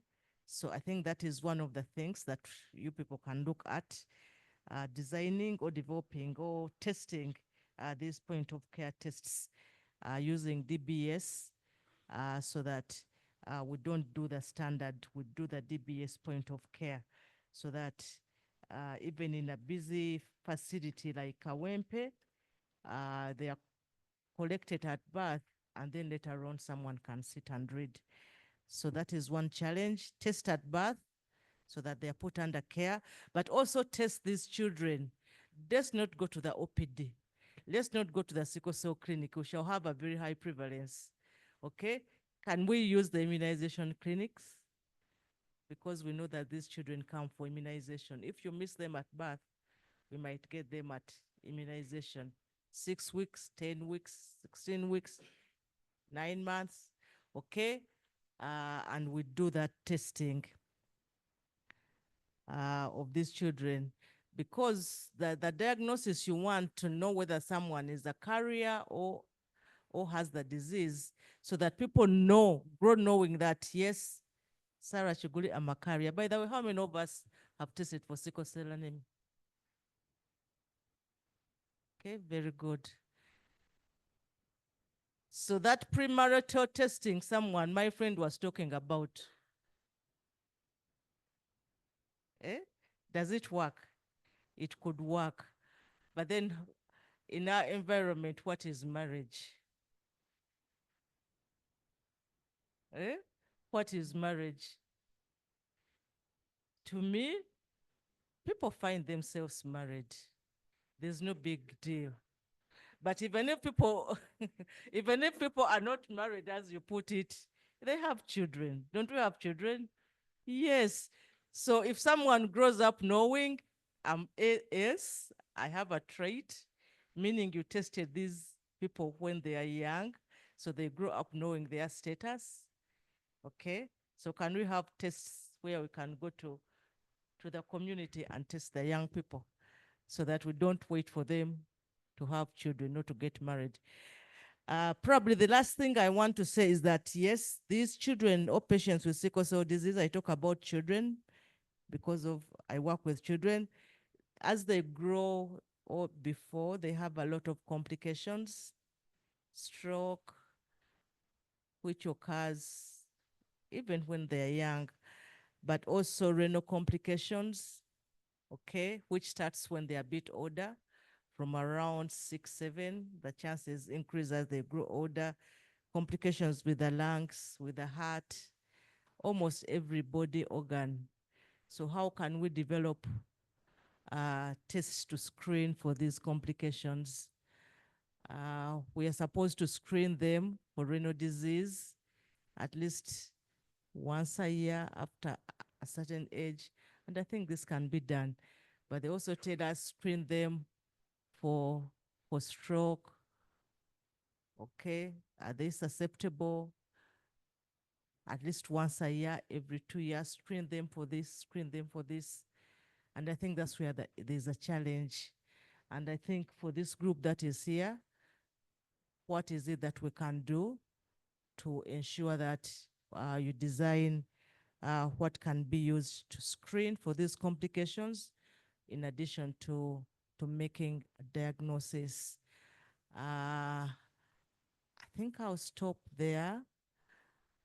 As I said, I apologize before, but I've talked about the burden and also what is happening. There's a lot of interest in sickle cell disease now because it is one disease that can give all the complications that other diseases do. It can have acute, it can have chronic, it can have infections that complications, it can have other NCDs. So it gives us an opportunity to see how we can join the struggle through designing relevant diagnostic tests, but also improving what is available. And if you go to the facilities, there's almost nothing. Even the BP, which you want to take, they're saying the cups are not there for the children. They're telling us we can't take vitals because we don't have this, we don't have this. So it seems to, it's like we need to do everything in terms of to make the diagnosis a lot better, but also the monitoring of these patients who have sickle cell disease. Thank you very much. I hope I've reserved some time for questions. For You me, but have also for the other people. for just 2 first questions. Thank you so much, Professor Sarah.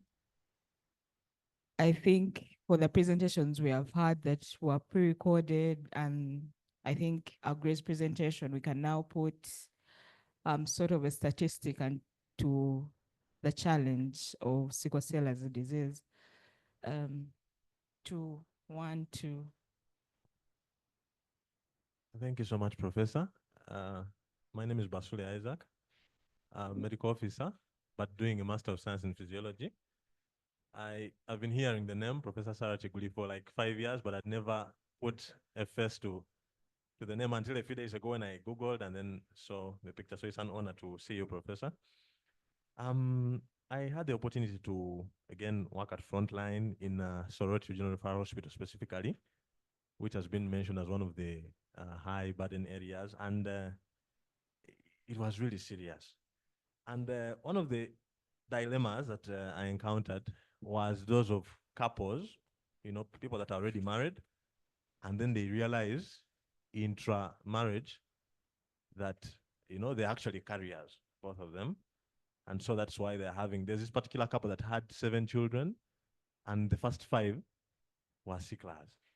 And then it's just the last 2. And, you can't even be sure if, I think it really disorganizes the dynamics in a marriage. But my question is, Professor, what's your take? If you had a couple like that one that realized after getting married that, I'm a carrier, my partner is a carrier. And so with every pregnancy, there is a 25% risk. What do we tell those such people? Do we advise them to, separate? What do we do? I don't know.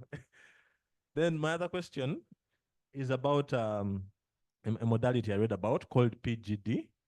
PGD is pre-implantation genetic diagnosis. And this one, it's quite expensive, but for couples that are carriers and they have the resources, they're able to go for, they do in vitro fertilization, and then they develop probes that test the embryos, multiple embryos, and then they're able to determine the embryo that is free of carrier status or sickle cell status, and that's what they implant. So, of course, there are many ethical issues surrounding those, but in a situation where people are hard pressed, people start grappling at straws for anything that is possible with whichever means. So, those are my 2 questions: the dilemma, clinical dilemma of a couple, and then PGD as a modality.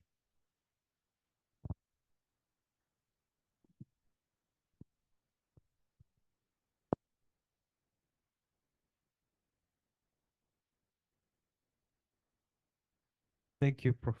My name is Enoch Sesanga, and I enjoyed the presentation, though not on display, but thank you. Mine is just to find out about the survival rate for sickle cell anemia, given the current arrangements and measures.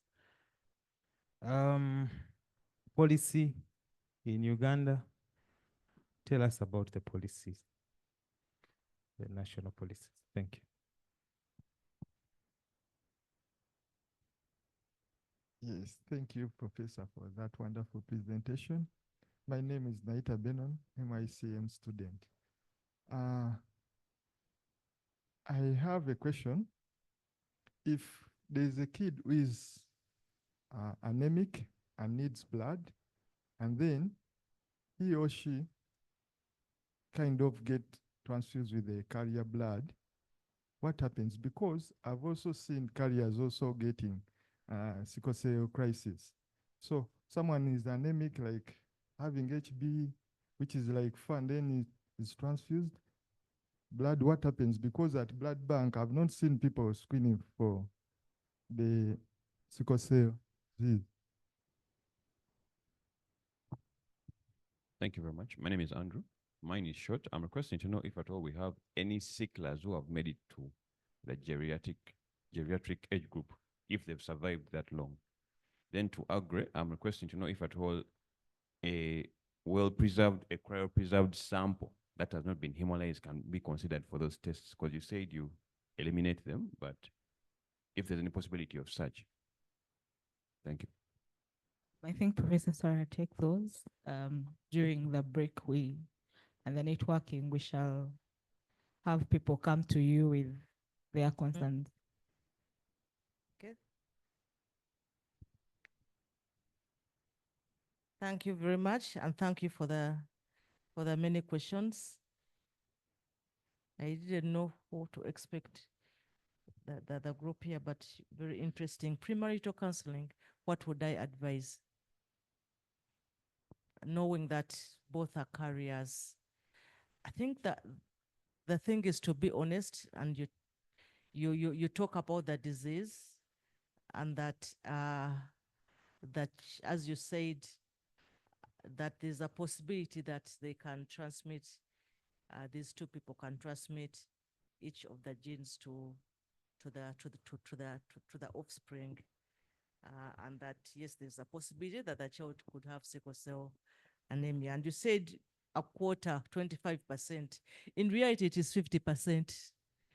in theory it is 25%, but in reality, the child could be either sickler or not having sickle cell anemia. So it's 50%. And that's why you see that couple you cited 7.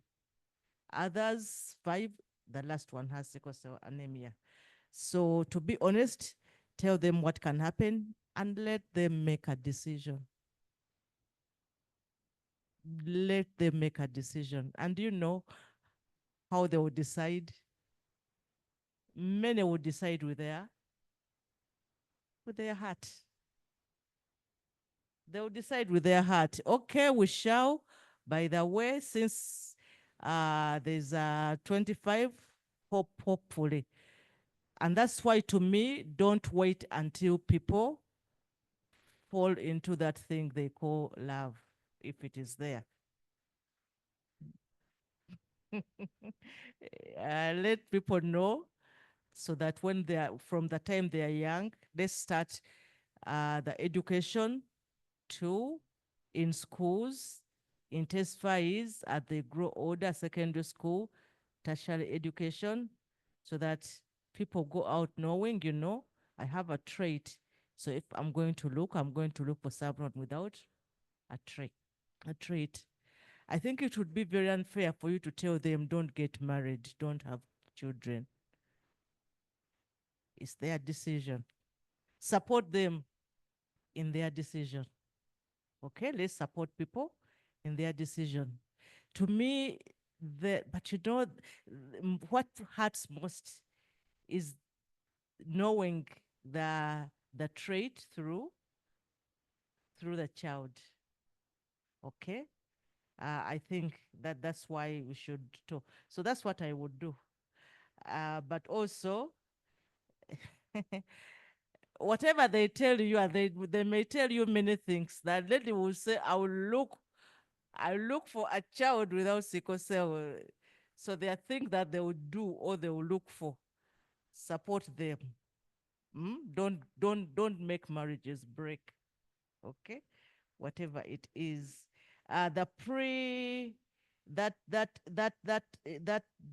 finding out, testing the embryo and all that, very good on paper, can be done. I'm looking at those couples in Soroti where he worked. And they don't even have an access to know that they have a trait even before. So that is where the challenge is in our environment. Probably we'll have it later. Yes, it works, but is it available? Is it feasible? What can be designed to ensure that you can make a diagnosis early? And yes, sometimes you can even test the fetus, and those fetus, I think they qualify for medical reasons to have an abortion, but I won't go there. Survival rate in the developed world, people live to beyond 50. They live 60. They live. What is important is the quality of life. In Uganda, we have a sickle cell register, which we have developed. We just have 8,000 patients at the moment, and actually we are going to get blood samples from them, a resource for you to use. The oldest person is 63 years, an accountant. He's not working because he lost his job. They would not allow him to work. They say, you know, you have sickle cell, you fall sick very many times. They have a challenge with jobs. I know we have colleagues in the medical world who have reached, someone said, do they reach geriatrics, old people? Where does old age start in Uganda? Age 60. Yes, the Sarah Chiguri is the old people. Yes, so yes, we see them, we know some, but also we know that at some time about 60 to 80% did not make it beyond 5 years. At the moment, the prevalence is reducing. It's on about 40 who may die before 5. So many children are surviving. In fact, in our register, many of the patients are between 6 to 18. So they're surviving, they're becoming adults. We have a challenge. We are losing many youth. And it's because, I think it's because they transition to adult care. And we have not planned to work to manage that transition. Most of the people interested in sickle cell disease have traditionally been pediatricians. So we need to work more, to work together. A child transfused with a carrier state, if ever you get someone who's transfused and you screen afterwards and they have an ACE, take it seriously, because it's unlikely that a person who transfused was SS. Okay? So do many carriers donate blood? Probably, I don't know. And if they do, what will happen? I don't know, but I think those are the things that we need to think about. The policies regarding sickle cell disease, I know that there was a policy made to do screening at birth. I told you about the implementation. I hear they want to make a policy on premarital screening. I don't know what they would do now. You premarital and then what? Because even with HIV, people decided to get married and to have children. Yes, if they decide. And I told you about the challenges with the definition of marriage. Thank you very much.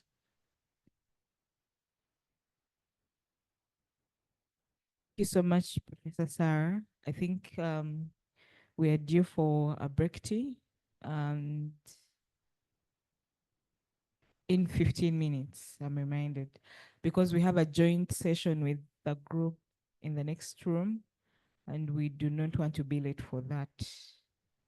So as quickly as you can, gallop if necessary, so that we get to the next session. Thank you.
So we are ready for our next session.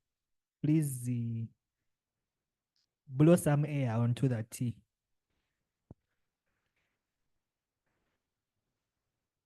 So we'll be having the next session in the next room.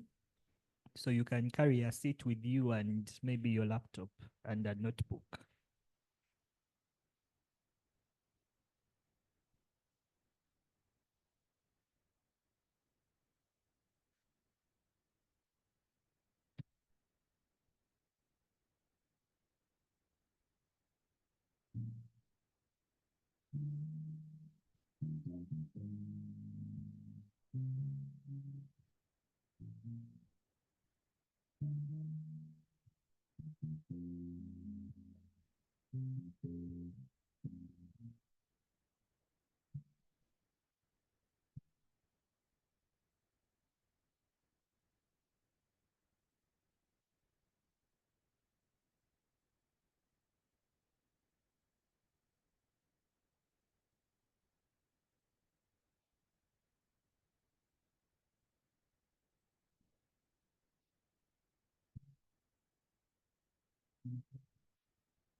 So I am told there are some seats in the next room on a first come, first serve basis. So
Let's move to the next room, please.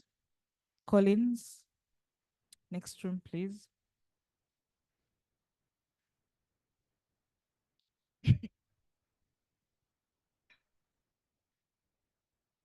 Dafala, I would like you to lead that table to the next room, please.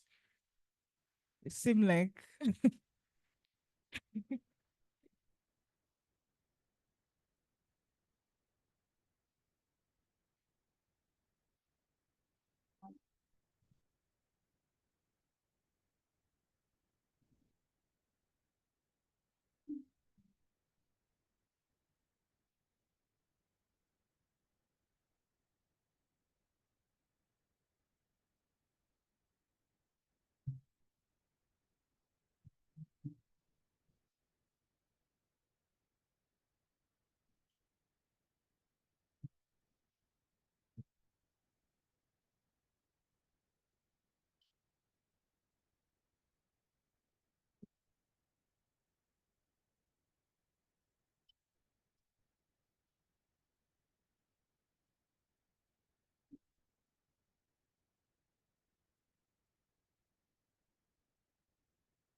Takitegeeza ogenda kuzimaliriza. Wuuyo nsaba certificate kati.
Yes, good morning, everyone.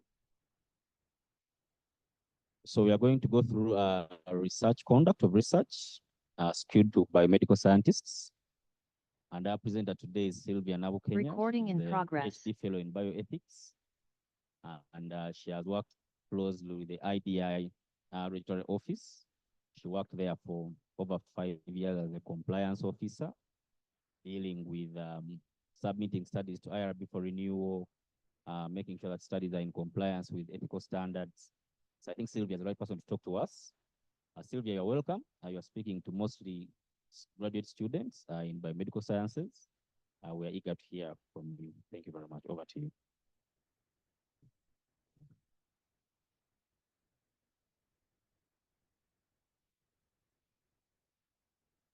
I think there is. Hey, I can be heard now, yes. Okay. Good morning, everyone. Sylvia Nabukenya is my name. Okay. And yes, I am happy to be here. I am standing in the big shoes of Professor Erisa Mwaka. I hope I can fit in those shoes. But let's see what we can do. I'll be talking about responsible conduct of research. And Emma has actually introduced me. Yes, I work with IDI for over 9 years now in the regulatory office. But then I'm also passionate about bioethics, and I'm pursuing a PhD in bioethics, which is almost completed. So I hope we'll have a wonderful discussion. I see we have 2 hours with us to talk about this. I wonder how that will go, but let's see what happens. We'll need to have some discussions together so that we enjoy the session and I don't bore you or get you to sleep. Okay, so this is just going to be the outline of what we're going to talk about. I've been told the main students at master's level and PhD level, and it will be important that we discuss these things, especially the challenges you get when you're trying to comply to research to the standards of research ethics. And at the end of it all, I hope it will be a very useful session. So basically, we're going to talk about the different principles of responsible conduct of research. What are the principles of research ethics? I know to many of you, this is not very new. And we're going to talk about the responsibilities that you have as researchers, what the RICs also have, as well as the regulators and the participants. Then there is a key component called social responsibility that we'll discuss in detail. And then responsible conduct of research and collaborative research, the use of secondary data and stored samples. I thought this would be very important for most of you because I think you use a lot of stored samples. And of course, we'll have to talk about conflict of interest, how to disseminate findings and what ethical challenges we find in there. And then also, I hope we all have our laptops. So as Professor Satish comes, can we have just a brief recap of our morning session? Just a few things that stood out for you or something that you should take home as we end today. Anyone? Any volunteers? For a recap for our morning session. Any volunteers, Collins?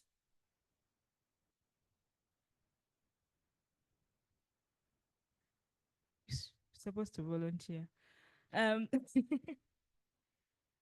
Yeah, I still need someone to just give a brief. It doesn't have to be a whole 500 words page. Just a few things that stood up for you. Yes, thank you.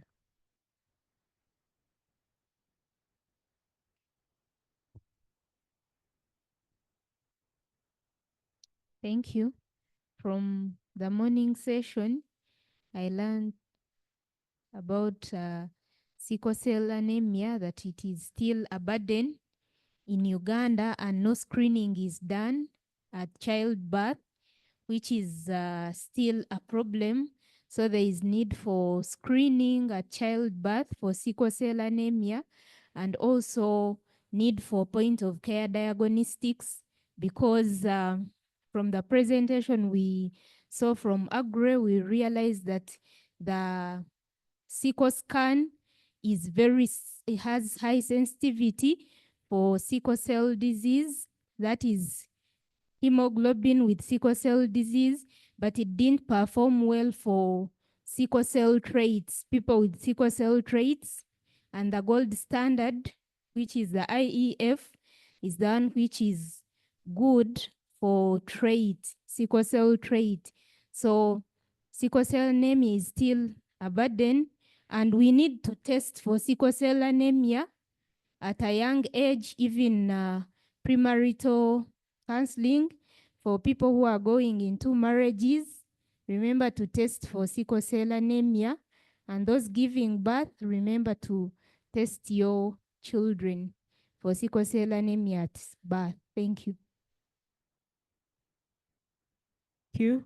Anyone from the ethics session? Anything we learned?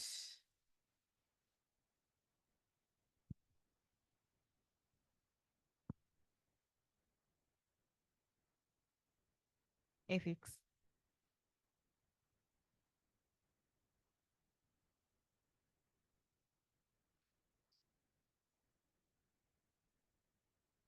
Briefly, Collins. Good afternoon, everyone. Yes, thank you for this opportunity. There is a lot that was talked about in the ethics session. And well, my pick from that session is how stringent things can be when it comes to doing research. And I hope it can be mitigated in one way or another, because at some point it demoralizes a lot of researchers, and it also in a way promotes or pushes a lot of researchers to forge results, though no one would like to acknowledge that, but it is also something that we need to look at.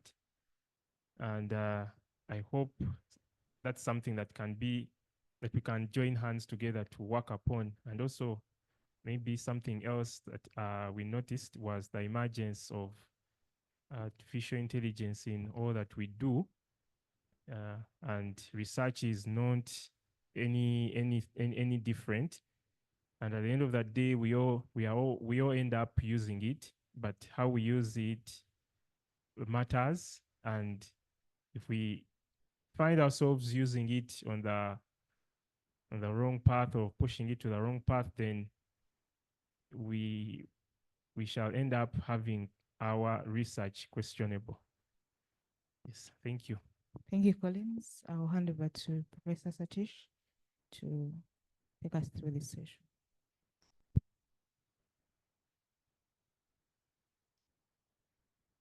Okay. So I think Benedict circulated some instructions.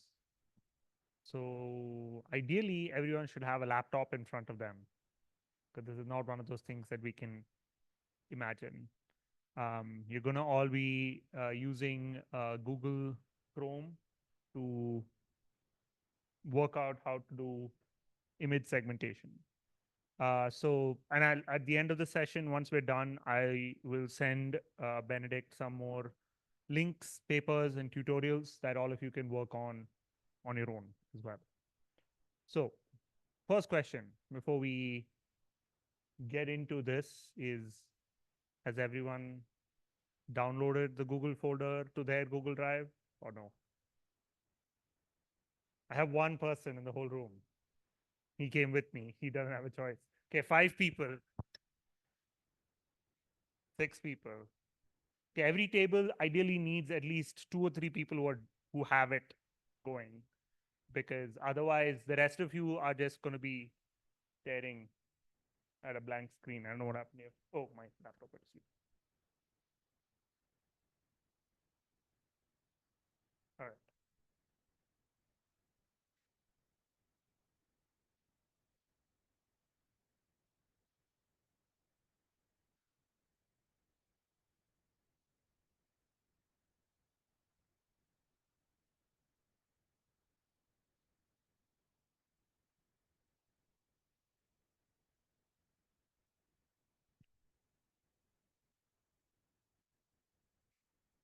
Yes?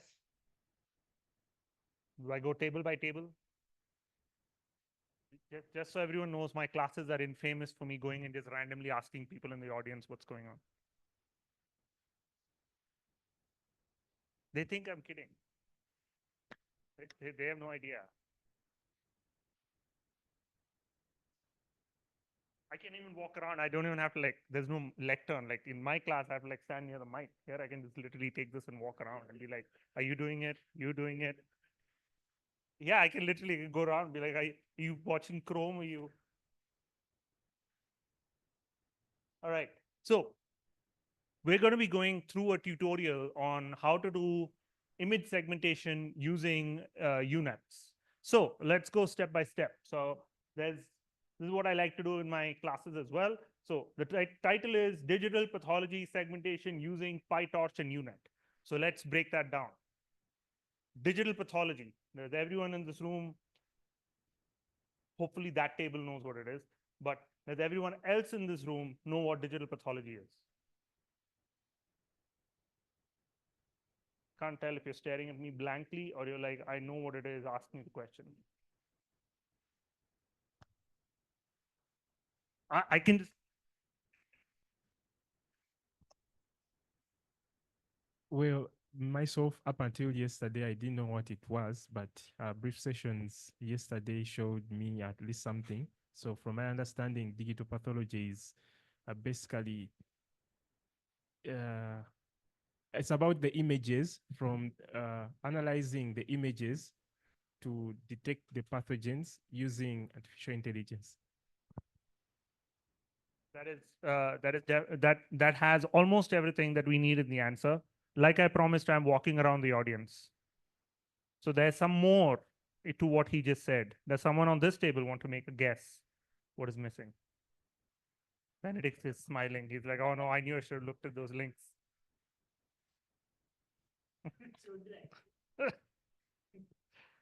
Yes? Anyone want to hazard a guess? Digital pathology. No? Can I ask you? They all thought I was kidding.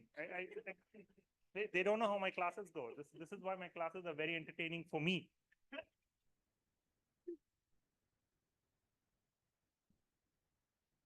You look like you know the answer. You should. That's how this works. Yeah, I think in addition to what my colleague has said, there's an aspect of AI, an aspect of technology, apart from just the basic slides and Slide. Very good. That was what I was looking for. So we start out with pathology slides. Everyone knows what a pathology slide is. We take a piece of tissue, we put it under a glass slip, we look at it through a microscope, right? Digital pathology is converting that slide to an image. Okay. How do we convert the slide to an image? It's like, I need to. What do you think? How do you convert a paper into an image? We take a picture of the slide. We take a picture. Very good. So same way, we're going to take a picture, right, of the slide, except we're going to do it with a scanner.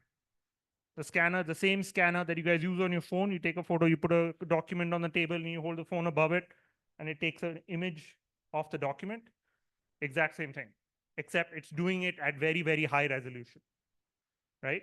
So what we get from a digital pathology image is we get a very high resolution picture of the tissue, right? Now, that tissue over here is colored pink and purple, right? Forget all of these images. We'll come back to these images. That image right there. It's pink and purple. Who wants to tell me why it's pink and purple? Pathologist made it pink and purple. Yes, you're right. You're right. But how did they make it pink and purple? Staining. Do you know which stain? What's the most standard pathology stain? H&E stands for? Hematoxylin eosin. Very good. Hematoxylin and eosin. These are the stains that we use to stain. That is the most standard pathology stain. Luckily, Joe Willis is not here to correct me, so I can say what I want. But the most, and Fiona is not here, and Dr. Howe is not here, so I'm good. No pathologists in the audience, yes? Great.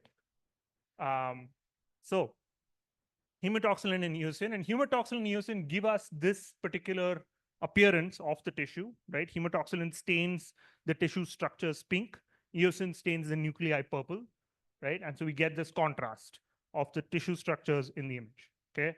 So, we took 10 minutes, we figured out what digital pathology is. Great job. Seriously, good job. Step 2, the third word, segmentation. Who wants to tell me what segmentation is?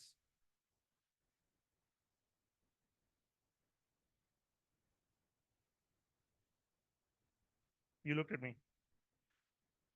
I have to give an answer. What is segmentation?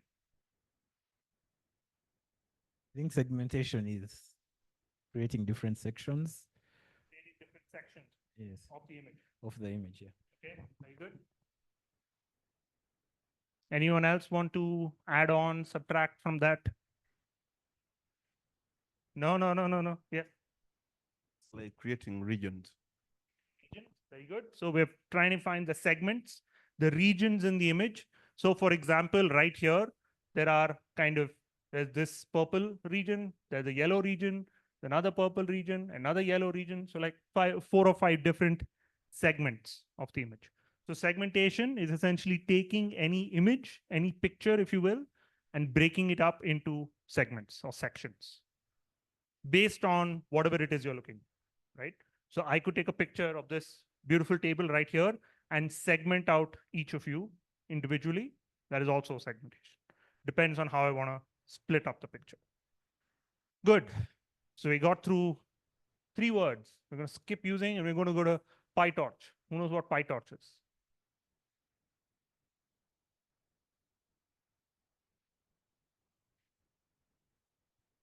Everyone's now looking down. If I look at him, he's going to call on me.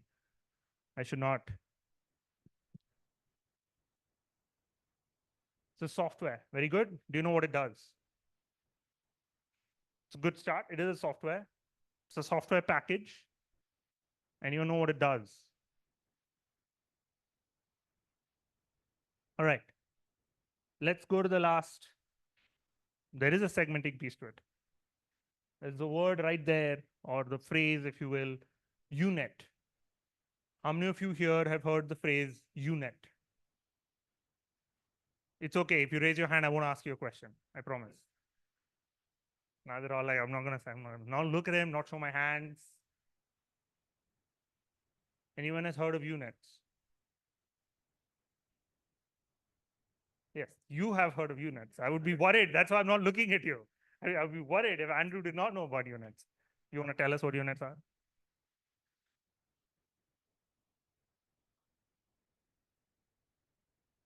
He lied. I know that UNet is a convolutional neural network that's commonly used for imaging. Segmentation. All right. So UNet is a convolutional neural network. How many here know what a convolutional neural network is? I know at least 3 people came and spoke to me about it. So I know some of you know what a convolutional neural network is. And I promise you, I will go and ask each person until I find those 3 people. So, huh? I remember them, but I can't. Yes, there we go. It's used in image segmentation. What is a convolutional? Do you know what a convolutional is? No, I was just talking about the use of UNet. UNet is for what? Sorry. Uh, You were giving an answer, right? Yes, segmentation. Segmentation of Image, yes, of images. You know why it's called UNet? No, maybe it's because it's a neural network. In the shape of it. Yes. It's called a UNet. Very good. Great answer. Thank you very much. So, great answer. So, yes. So, we're going to scroll down a little bit on this page so we can. So, there. That is why it's called a UNet. It is very creatively shaped like a U. This is a convolutional neural network. So, PyTorch is a software package that is used commonly in deep learning. Deep learning, for those of you who might remember yesterday's session, deep learning is where we build very large multi-layer, each of these is a layer right here, multi-layer neural networks. Each of these layers has neurons. That's what makes it a neural network because all of them are connected, right? So a convolutional neural network essentially has convolutions as it goes from layer to layer. That's what makes it a convolutional neural network, right? The reason we do those convolutions is when we apply convolutions over the image, we can start to capture information from the image, and we can use that information for different tasks. In this context, we can use it for the task of image segmentation, right? So PyTorch is essentially, it is the most software package that is used to implement many different types of deep learning architectures, especially things like UNet. Some of you may have heard of ResNet. Some of you may have just heard of multi-layer perceptrons. Some of you may have heard of ImageNet, which is actually a database, not a network. VGGNet, all of these are different networks which are implemented in PyTorch. So it gives you a standardized way to define a network and run your data through that network to get an output. All right? So, yes, sir.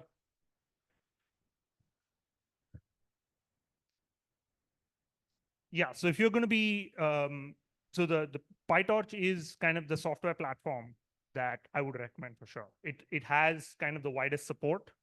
It is used by most of the teams. They've kind of all standardized to PyTorch. PyTorch is actually a Facebook software product that they just made available to the open source community, and then it's been built out from there to have a lot of features. So if you use PyTorch, you get essentially implementations of different convolutional operations, different types of layers for free. You don't need to define them. You just call that function from PyTorch and it defines it for you. Right? If you the other option is Google has one called TensorFlow, which has a similar functionality, but is not as popular because it's a little harder to use. And so it's kind of become one of those things. Everyone's using PyTorch, so everyone continues to use PyTorch. Yes, sir.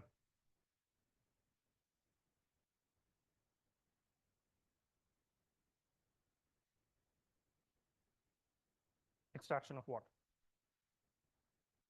Good question. So different operations, fundamentally, right? Segmentation is the operation where we're trying to find a region of interest in the image, right?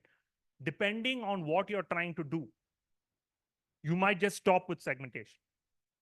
For example, let us say you get a set of digital pathology images or MRI images or CT images, and your only goal is to quantify how big the tumor is.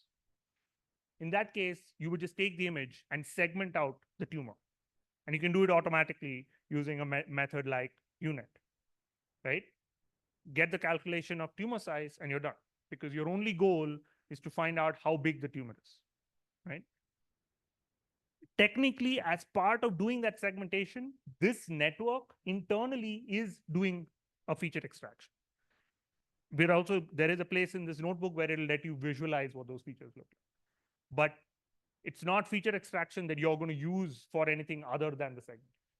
Right? You could take this network. Lots of people have done this. They'll take this, run the image through this, and over here, they'll just take the output of it and pipe it into something else, right? So this is where the flexibility of deep learning and lots of machine learning architecture comes in. You can take these networks and kind of break them up anywhere you want to extract any other piece of information that you want. And then you have to figure out how to pipe it into the next stage of whatever it is you want to do. So far, so good? Okay, I'm seeing nodding heads, so good. All right. So the goal of the tutorial today is we're not trying to build a perfect segmentation model. We're not even necessarily trying to build a good segmentation model. We're just trying to build a segmentation model, right? I'm going to take you through kind of basic operations of taking data, downloading data, storing it, manipulating it, running it through a network, and getting an output. Your homework is to figure out how to get it to work correctly. Okay? And I promise you, it does end up working correctly. You just have to figure out this image at the top is actually a sample result. So this is the pathology image. This is what the expert provided as the regions of interest. This is what the network provided as the output. So you can see there are some mistakes. And this is what the network used to provide this output. So it is possible to generate that result from the data that you guys are going to be using, but it requires understanding what's going on with the data set, tweaking some of the parameters, playing with it. But the goal here is to show you how easy it is to kind of play with these methods and models and approaches. The good news is all of this stuff, you can always reverse it. None of it is going to mess up your computer. It's going to mess up a computer on Google's server, not your computer. You don't care about it. They're all free. The computers are free. You can use a basic Google Compute for this, which is what we're going to be doing through what they call Google Colab. How many over here have used Jupyter Notebooks? Show of hands. Very good. So quite a few of you have used Jupyter Notebooks. So Google Colab is the Google hosted version of a Jupyter Notebook, right? And for those of you who have not used those things, it's basically, it is a Jupyter Notebook or a Google Colab. It's essentially, it's a coding notebook, right? You can write code in it and run it. And you can run it in a stepwise fashion. So you can see what the output is at each stage. So you don't have to write all your code and then run it. You can run like blocks. So it's very, very useful to actually see what's going on in your code in a way that you don't have to worry that you made a lot of mistakes. You can visualize things, you can do everything you want. All right. So, we've spoken about pathology, segmentation, UNet. So on. All right. So I'm not going to necessarily go into all the technical detail of what a UNet is, simply because there is a paper from 2015. There are multiple review papers about this already that I would recommend reading. They will do a much better job. Oh, and most importantly, there are excellent YouTube tutorials where they go into UNet in a lot more detail than I'm going to be able to go into today, without making as many mistakes as I'm very likely to make. And so I will send some of these links to Benedict. He can circulate them to everyone here who's interested. If you are interested in working with these methods and tools, I do recommend going through those resources. You will learn a lot about how they work. That is very important. All of these, the code, the models, the architecture, it's not click run and hope it works. If you want to work with it, you should know what it's doing. Always know what data is going in, always know what your model is doing. Because if you don't know these two things, you're not doing anything that my 9-year-old son cannot do. And my 9-year-old son can click run all day, and it doesn't mean that he's doing machine learning or deep learning or AI. He's learning how to hit run in a notebook, right? So everyone here should be aspiring to do as much more as they can. So this is the structure of a UNet. Each of these lines are layers. The numbers that you can just kind of vaguely see over there, this says 64, 128, 256, 512, and so on, are essentially the sizes that are going in, right? The information, the amount of information that's going in. What happens is an image goes in of a particular size, and then you're convolving it. And every time you convolve it, you're kind of extracting information and then flattening it. So you extract information, so that increases the size of the image, and then you collapse it with a pooling layer to get to this size. Then you collapse it again, till you get to this vector. So this image which went in, which is whatever size it is, 256, 32, 572, whatever the image size is, it goes in, and after a series of convolutions and what they call, so convolution is where you're running a convolutional operator over the image to extract information. Pooling is where you take that information and collapse it into a vector, right? So you're basically extracting information and then trying to compress it. Extract information and then trying to compress it. Why we have to do this? Because that is the only way we're actually going to get the network to learn information, not just at this resolution, but also at lower and lower resolution, right? So what was unique about the UNet, and the UNet is about 10 years old now. What was unique about the UNet when it came out is it had a couple of interesting aspects to it. One was this idea of breaking the image down into components and then kind of building it back up. So they're doing a convolution and a max pooling to take it down. And once they get here, they optimize it. And then they start to basically do the reverse to build it back up to the original size. That was the first unique thing about a UNet. The second unique thing about the UNet was that when they were going to this up convolution, as they call it, they were using information from this branch to inform this. So that allowed them to preserve more information. Before this connection was not there, right? So having this connection allowed them to improve the level of information that is being captured by the network. For those of you who are familiar with ResNets or residual networks, this is a precursor to that. This basically communicates information from this branch to this branch. The ResNet similarly communicates information from previously in the network to later in the network, right? So there are these feedback loops. This was one of the first feedback loops to try and help the model learn information better. So far, so good. Any questions? Okay, good. All right. So we are, oops, something. Yes, sorry, I missed that.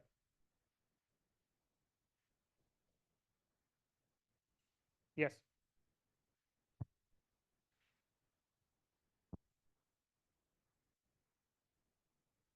Yes.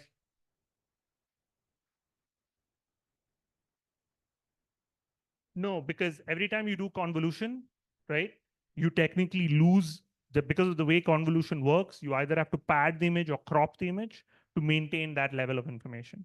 Because convolution is an operation where you're multiplying this filter across the image, right? So every time you multiply it on the edges, you have to pad it a little bit and then you end up cropping it. So that tends to bring it, that's why the size difference is always going to exist when you do a convolution. Yes, sir.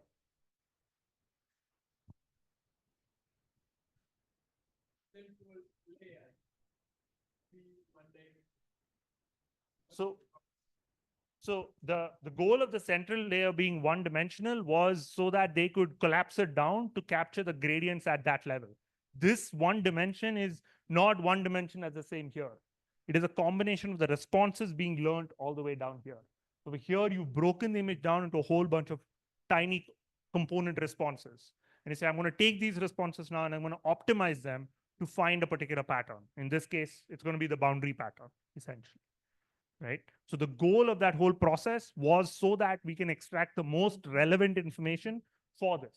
Now you can say, why can't we do it here? Well, the problem is if I do it here, I'm going to take my 256, 256 image, I'm going to convolve it. It's going to become huge. I don't have space in my memory to hold that much information and then try to optimize it. So if I want to optimize it, I've got to bring it down to a level where I have the information, but it's not exploded in size. Right?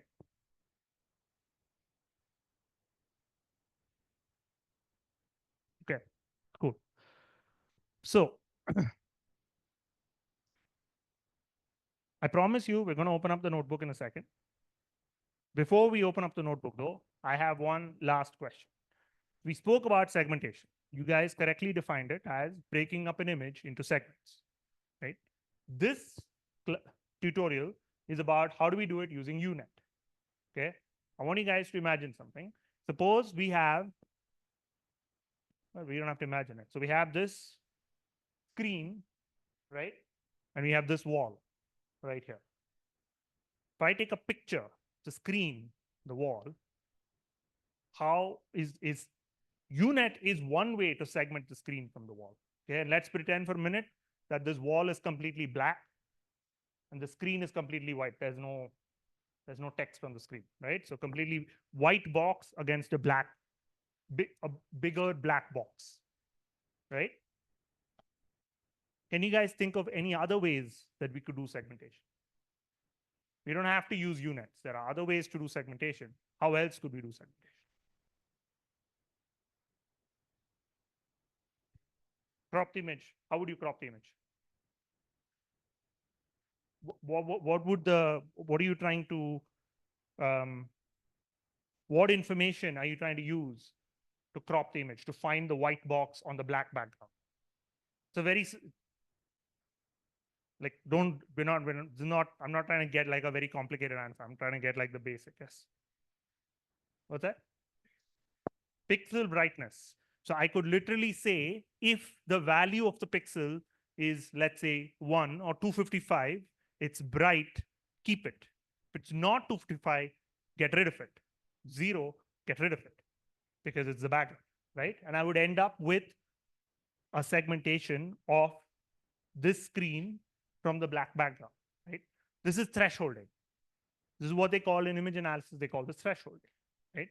Segmentation, the UNet approach and so on is just getting very, very, very sophisticated with this approach, right? But the first thing to keep in mind before you guys get into all of these things is try to understand, and again, some of the links will help you understand this, try to understand what is the analytical method that you're actually trying to implement, because not everything needs you to build a UNet. Something could just be done with thresholding. Some things may actually need a UNet, but some things could be done with much simpler techniques. Okay, so that will be the last thing I'm going to say before we open up the Google Drive folder. Just try to make sure that you understand the process before you implement the method. Right? Okay, so now Benedict should have sent you all a link to a folder which was called PyTorch Digital Pathology, which all of you should have downloaded. So ideally, the way you want this to work, because otherwise you got to change the directory structure in the Google Colab if you have it different. But in my case, PyTorch Digital Pathology is the folder under Google Drive. Inside that, I have a subfolder called Segmentation Epistroma UNet, as you can see, all underscored. And then within that, I have all of these Python files. You won't have so many. You'll probably have a few. You'll have some fewer number of Python files, but you will have some of these IPyYNB files inside this path. So my drive, PyTorch Digital Pathology, segmentation. Okay. So if that is not the folder structure you have, either change it or make note of your folder structure, because when we go into the Google Colab, we have to enter the path to this location. Okay. So the first file that we're going to open up is going to be this one called retrieve epistroma data. So if you guys have connected your Google Colab to this notebook, when you double click that link, it should open up in Google Colab. If not, one of the links that Benedict sent, yes, sir.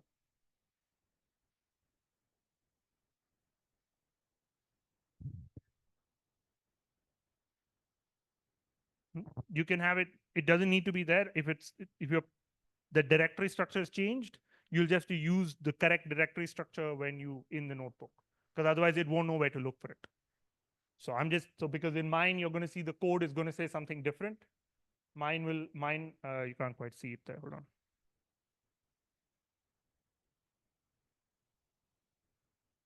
That's better. Yeah, it's better. All right. So if you can see right here, you see how this has my path, my drive, PyTorch, digital pathology, whatever. So if yours doesn't have this, then get rid of that, and we'll get to that point. Let's just go through the code. So this is publicly available data. I'm actually borrowing a tutorial that my friend Andrew Janowick, Dr. Andrew Janowick, put together. It's part of a much bigger paper that he had published on this, on tutorials for deep learning in digital pathology. This will be one of the links that Benedict will circulate to you guys. So this notebook is going to start out with actually trying to get us to download the, oops. There we go. This notebook is going to get us started with actually trying to download the data. So you can, so before we actually can download anything, we're going to go up here and we're just going to hit connect. It's going to connect to one of the free Colab resources. You'll see it connecting and it'll show up in a second. It's just one of the free compute resources. The only catch with this is if you use it a lot, it will kick you out. So it might kick me out because I've been playing with it since yesterday. Hopefully not. But I should be able to guide you guys either way. I'll just do this. All right, so mine's computed. As you can see, it's computed to a very basic machine. That's fine. We don't need something very powerful for this. Like I said, we're just kind of testing it out. The first command in your notebook, you probably won't have this, this set of information that you see below. Don't worry about that. So first command in the notebook, this is just wget. This is to get the file from here. And that command is just to make sure it's going to pull it correctly. The way you run any command in Colab and even Jupyter Notebook is you press Control Enter or Command Enter, or you can just hit this little white arrow that you see right here. So you can see how it is taking it, saving it, downloading it. Right? Now, if you go back to your Google Drive folder, you should see that file pop up.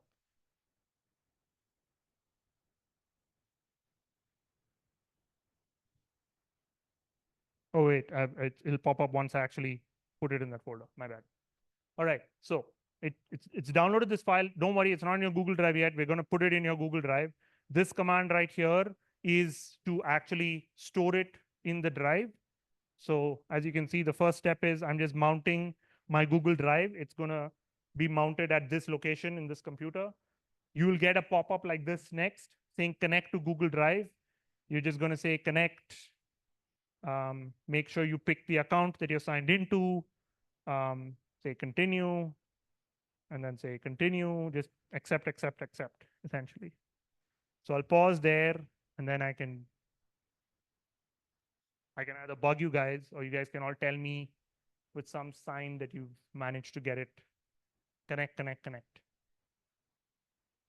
At the end of the connect, connect, connect, you should see this message that you see down here, where it says mounted at my drive, and it shows you a location. What's the error say?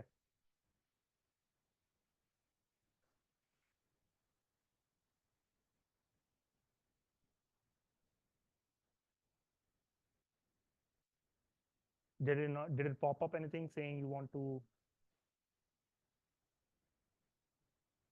connect?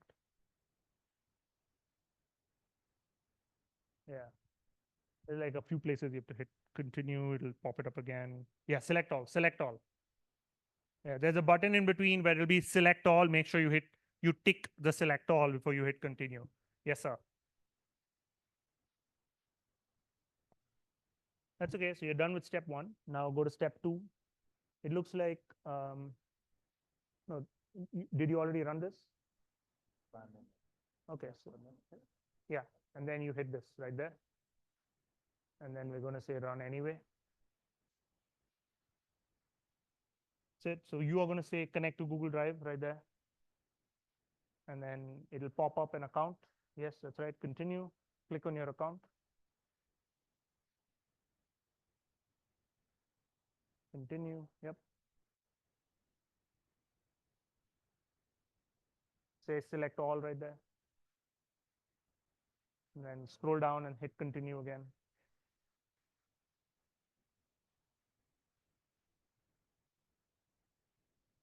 And then you should, when this finishes spinning, you'll see the path appear right there. Are you guys good? Are you good? Some of you are good. Are you good?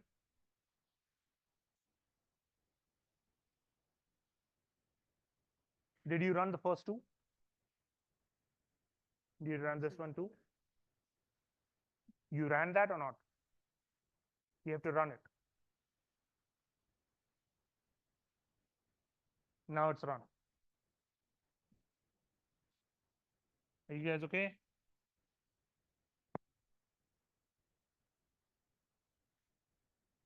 It said mounted in my drive.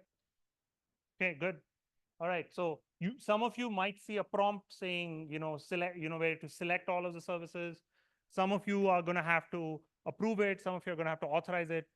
You essentially want to make sure it's connected and approved, because otherwise it cannot access the data in your Google Drive. All right.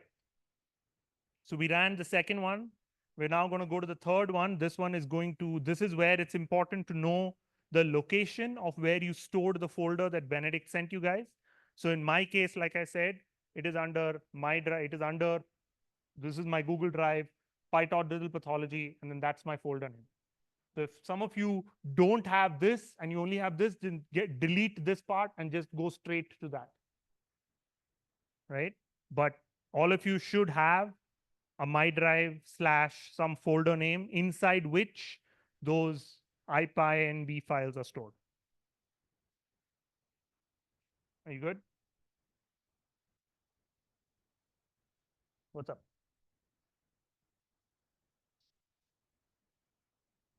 So when it finishes running, it'll show you this tiny little tick there. That means it's finished running. So once you finish running the first one, you run the second one. Once you finish running that one, you go to the third one, you again hit run. Yes.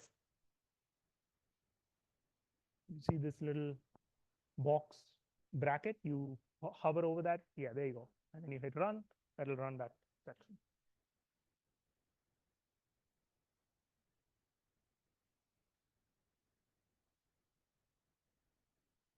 We good?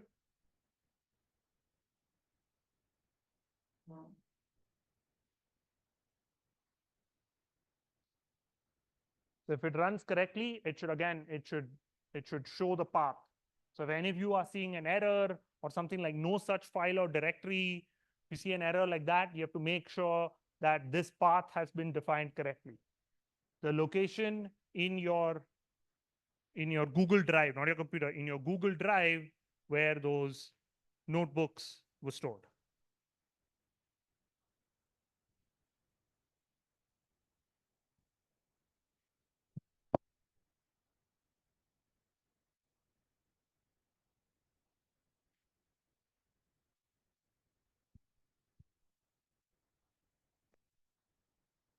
All good?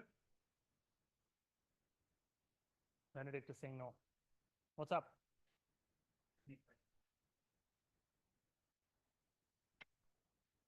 So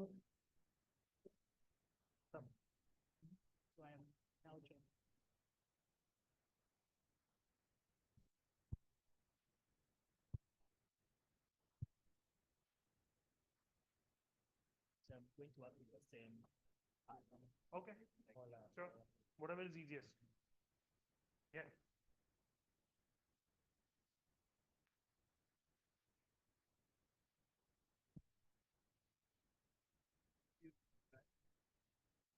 So you will need to save this to your computer.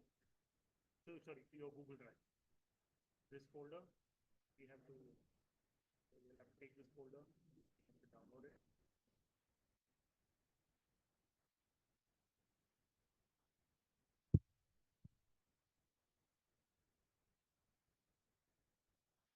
So just so it's clear to everyone, you guys were shared a Google Drive folder. You have to download that folder to your own Google Drive. You cannot run it directly from the shared folder location. That won't work because that's my location. You guys can't write to that folder.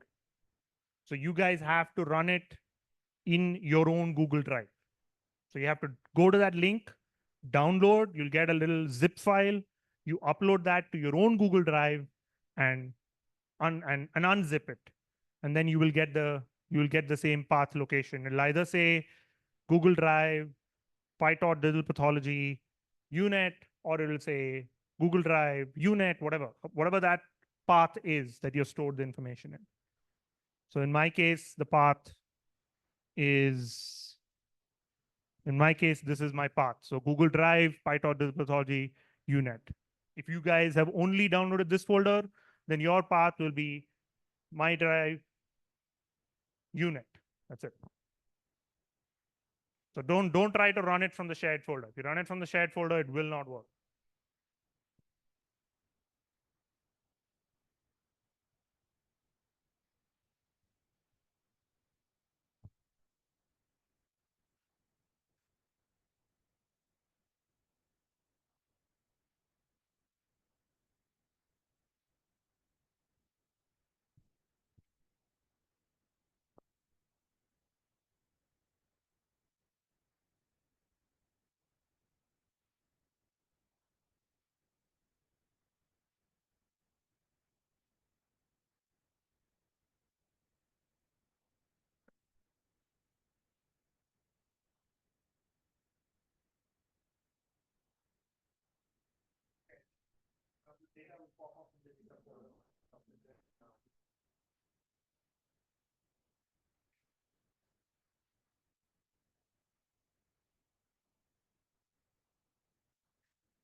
Then you open it up in my drive and you're going to go to the file. But right now you're running it from my folder. That won't work. So that's my folder. You have to run it on your own folder. Just so everyone is clear, the folder needs to be in your own Google Drive. You cannot be running the link that then it sends direct. That's not going to work.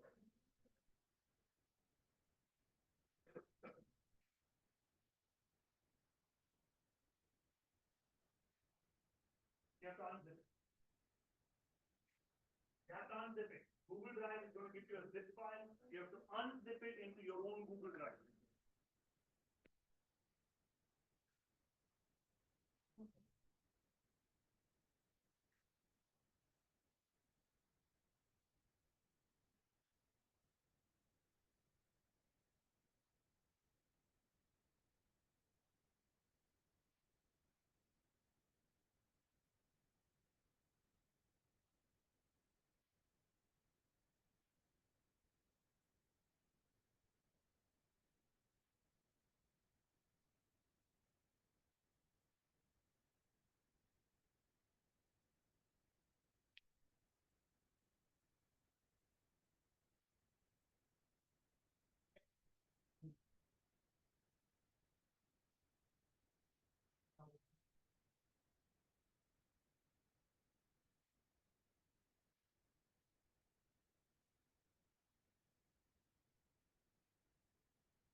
Okay.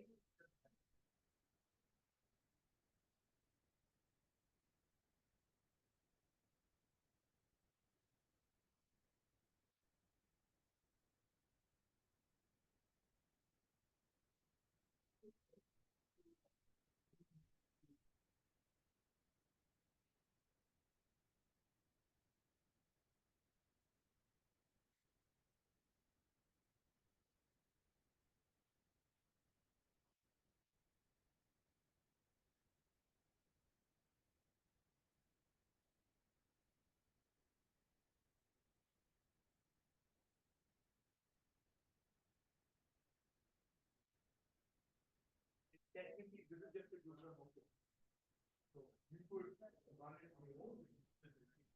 Figure out how to, but then we connect to the user to your own local. The same thing works with my account. He just has to know how to run it on one. So that.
Are we good? Do we have a tick yet?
All right. So, so ideally, you guys should have gotten to the point where it has a location, and then the next cell we're going to run is basically just going to create a folder in that location so that we can store the data that we just downloaded. So if we just keep going down the line, keep hitting the play or the little triangle icon, you'll get this little tick, as you can see right there, that is finished. So that's just show you that each one is finished. And then the last one that we're running in this notebook is just taking all the data that it is downloaded up there and putting it into your Google Drive, essentially. So you can see how it's running. It's showing you progress as it runs. So if you guys are not seeing it happen, it means that you're either not in your Google Drive or you're not stored it in your Google Drive. Or there's some error in the way that is loaded in. What is not?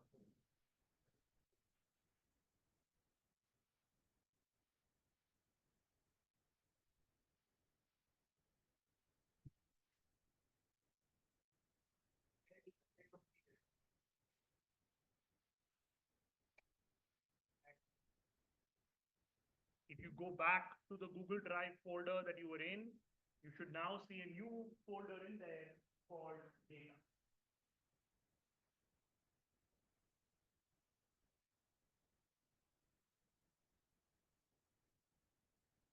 If there is an error, it will be most likely over here where if there's an error, it will be because of this part. This part has to be where you are storing your notebook. No. It will create, you have to, so in my case, in my situation, this is the path in which that folder is this is the path in which those notebooks are stored. That's my path. The notebook will create this subfolder called data in there. And then if it didn't give an error, it's clearly stored somewhere.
All right, if anyone is getting an error, or if you go to your Google Drive and you don't see this folder called data, it means, okay. So if anyone is either getting an error or when they go in their Google Drive, they do not see this folder called data, it means that on this location, you've not put the correct path.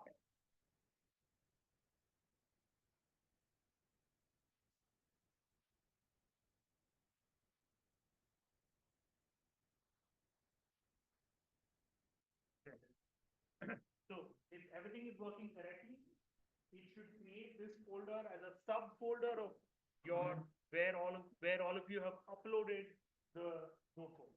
So in my case, I have a very long path.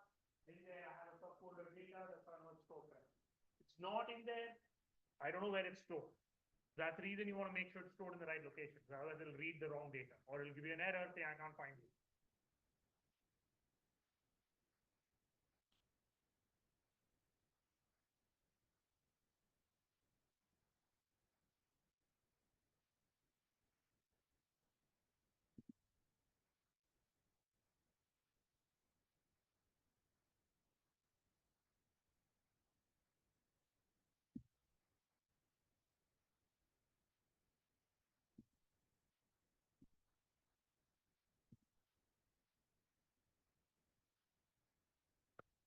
All right. How's everyone doing? Has everyone got it running? Did you all get no errors? Everything good? Everyone has data folders where they should be. Okay, we have like 30% compliance right now. These guys got it apparently. What about these guys? Yes? Okay, I see a few more thumbs up. No.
Okay, the from Google Colab import my drive.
All right. So now that was just step one. There are 3 steps. And we have 45 minutes. I'm just kidding. We have time. All right. The second thing we're going to do. So all this notebook did was it created the folders, stored the data in that folder, downloaded the data, created a folder, and stored the data in the folder. However, deep learning models, most neural network architectures, most packages cannot directly take this as an input. We have to put it into a file that it can use as an input. So for that, we're going to go to the second notebook, which is called make hdf55.ipynb. Okay. Now what that is HDF5 is essentially a file format which is going to store our data for us. All right. It's going to tell the model where to read the data in from. Okay. So this notebook is just going to take the data that we downloaded and put it into a location that the model can read from. So yes, 60% of your time when you're building an AI model, a deep learning model, is spent on data preparation. Only 40% is spent on actual doing stuff with the model. Because the data is trash, the model is trash. Okay? So all of you should have this in the same location. We're going to basically, at this point, if everything is located correctly, you should not hit any errors. Okay? So the first one is basically to import packages so that it's able to, oh, sorry, I should have said one thing. Okay, hold on. When you guys open the second notebook, you want to go to this thing called manage sessions in the second notebook, and it should pop up these sessions. And what you're going to do is you're going to close, you're going to trash the session for retrieve epistroma data. You're going to kill that session. Yes. So it is basically where you connect to the, where up top where it says connect, you're going to click on the little down arrow over there. And there's a little thing called manage sessions right there. And in there, most of you should have one for the retrieve epistroma notebook. We're going to kill that session because you cannot have so many machines open. You just go back to the folder. Yeah. And click on that. Yeah. And then just go down and open up the make HDF5. Did you finish running the other notebook completely? Okay. So scroll back up and you're going to click on the make HDF5. Just double click on that. That's the new notebook. And now what? So make sure that you guys close out the other session, because otherwise it'll throw an error saying you have too many sessions open. Yes.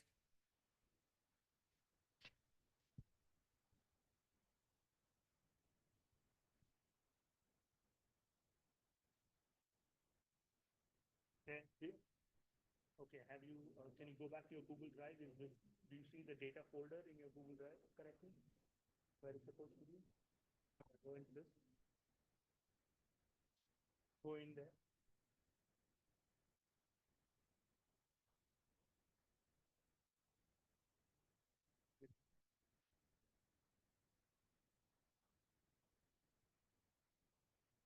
Not here. Your drive. It has to be in your drive. Yes.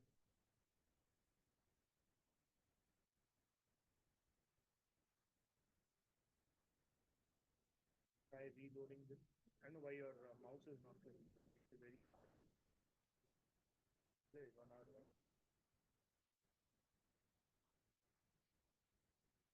Okay. There you go. Data's right there. Now the next one is in here. It's called make HDF5. Okay. Open that.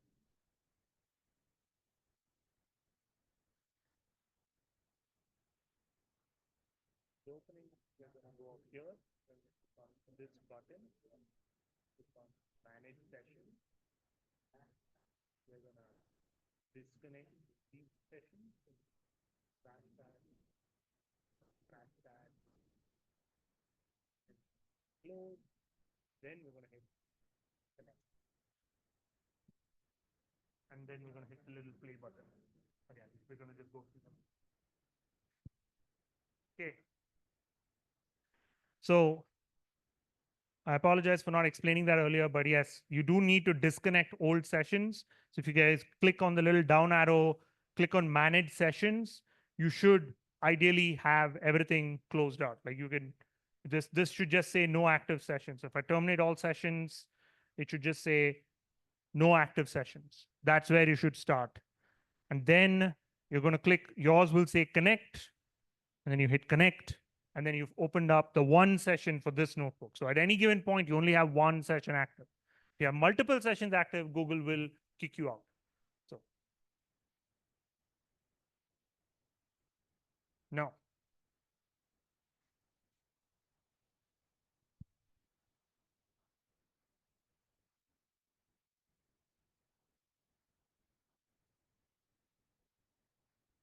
This terminate other session.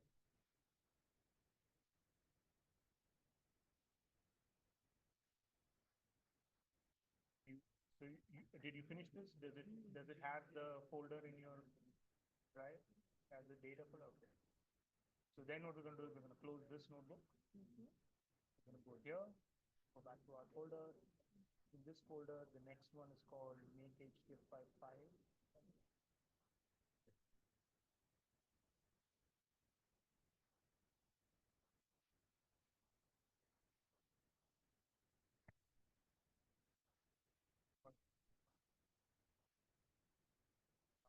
Here, we're going to go. You're going to terminate the session for the other one again, and then we're going to connect to a new session. Which one? If you're done with it, it's stored in your My Drive correctly. If you're done with it, then what we're going to do is we're going to go here. We're going to disconnect and delete runtime to close the session before you finish. Then we're going to close this one out. Go back here. Now you have a new one. Open the next one called make HTF5.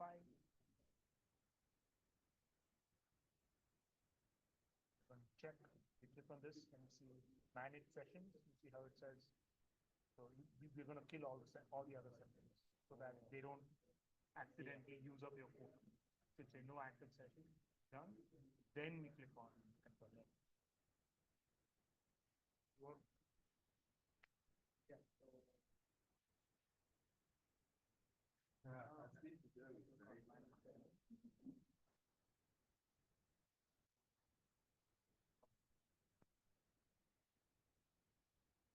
Say no active session. Then we're going to click on. All right. So hopefully everyone has connected to a runtime and killed all their other runtimes. We will do it at the end, don't worry. What we're going to do now is you should have, if you're all connected to a runtime, we're just going to go through this step by step. So step one, we're going to import the sklearn package, which gives us some basic packages for manipulating the data. Step two, we're going to mount the Google Drive to the correct location. It's going to pop up that prompt again. I've not figured out how to stop this prompt, unfortunately. But I guess better safe than sorry. I'm sure there's some way to stop the prompt. I just didn't bother to find out. So we're going to go through. I'm hitting continue. I'm saying allow. Continue. Then it'll finish.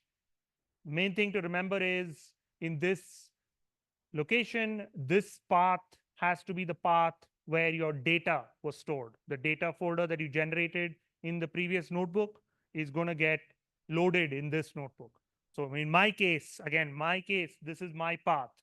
If your path is different, you need to edit this to reflect the correct path. Some of you had this, for example, right? Some of you had this, for example, right? So however it is you've structured this folder, you need to make sure you follow that as part of the system, right? If you've done it correctly, you will get this message mounted at my drive, and then it'll print out this path. If it does not give you that message, it means there's an error in your path, and you need to make sure you have the correct path. Okay? So whoever does not have an error can now go to the next cell. The next cell is basically creating the parameters of the data set. So the good thing is this notebook has extensive commenting to tell you exactly what it is setting up. So this is just setting up the data set, saying what's the patch size, which is how big should the images be that it extracts, how much distance should it go between patches, because these are very large images. So it's kind of extracting patches across the whole image.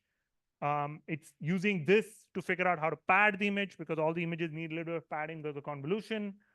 How much data should be used for testing, how to resize images, what are the classes in your dataset, right? So there is a lot of commenting in the entire notebook so that you know exactly what's going on. We're not going to go through everything right now. I'm going to give you an idea of what's going on, but you guys should play with it. If you play with it, it'll make a lot more sense. Change the command and see what happens. Change the parameter and see what happens. That's the only way you're going to learn. Every time you correctly execute a notebook, you should get a little tick telling you how much time you've spent executing that particular cell. So if you got the tick, you move forward. If you don't have a tick, you cannot move forward. So if you go to the next one is basically creating a random seed for the purposes of initialization. So you can see again, I have a tick. This is the random seed. Why do we want to note it down for reproducibility? Because it's a random seed. Every time I run this notebook, I get a different seed. Maybe I want to run the notebook the exact same way. So the next time I can set my seed. Instead of setting random seed to this, I can set the random seed to that number. Why do I want to set the random seed to a specific number? Because the network, the data all involves random initialization, random extraction of data, right? But what happens every time if it's a random extraction, random initialization, every time it's run, it's going to give you a slightly different result, which can be very, very confusing. Because you'll say, I changed nothing in my notebook, but my data is completely different from what I got the last time. And the reason is simply because there was a random seed. And there's always a random seed. Those of you who use random forests, if you run random forest 10 times on your data set, you will get 10 very slightly different results. Are any of them wrong? No, they're just different random seeds. That's all. You want to give the same result every time? Fix the random seed. Once you fix a seed, you will get the same result. Okay. So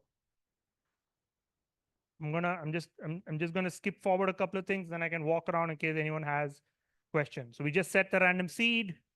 We're setting the file type with which the data is going to be stored. And this is where it is very critical for this to be in the correct path. If it's not in the correct path, you will get an error.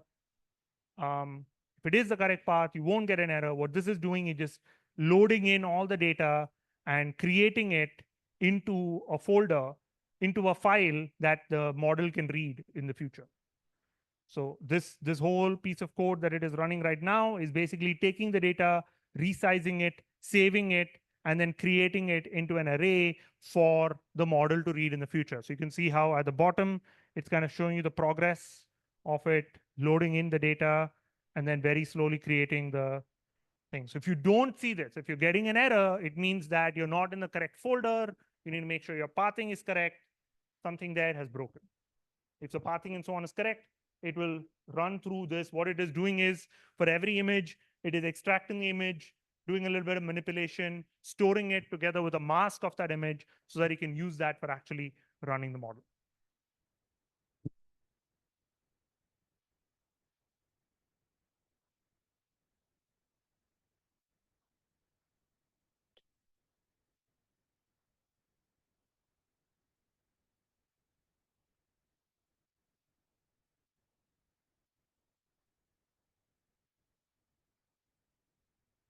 It does take a little bit of time to run.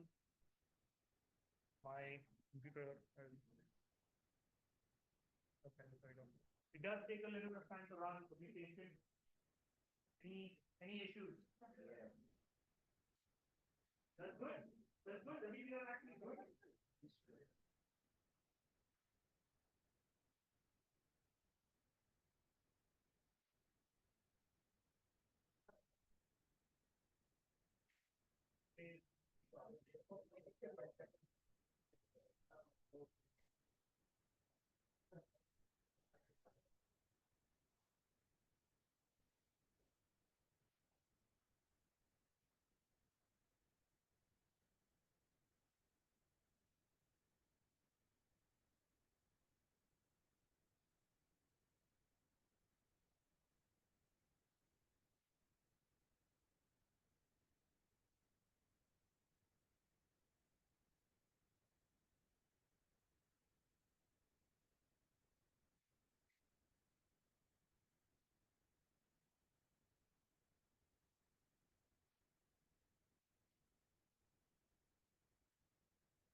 All right. So before we leave this notebook, we're going to click on the top up here, and we're going to click on disconnect and delete runtime before we close out. So this is at the top over here where it says RAM and disk. Next to that, there's a little arrow pointing down. We're going to click over there and click on disconnect and delete runtime. And we're going to say, do you want to reset it? We're going to say yes, and it'll go away.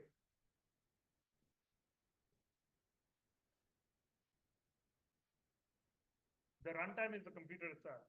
A session is every time you log into the computer.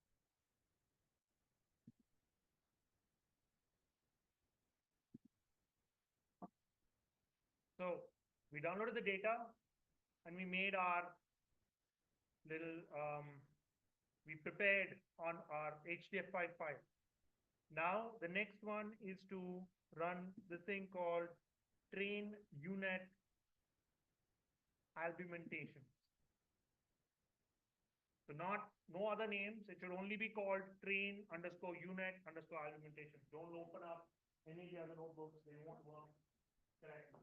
Those are all the notebooks I was messing around with. This one should work. Okay, right, that's what it is. We're going to talk about it. Good question. So if everyone did the disconnection of the last session properly, then up here, this down arrow, and I click on manage session, it should say no active session. Good. You only want to have one active session at a time. I'm going to make sure the sessions are all closed. And then we're going to click on connect to a new.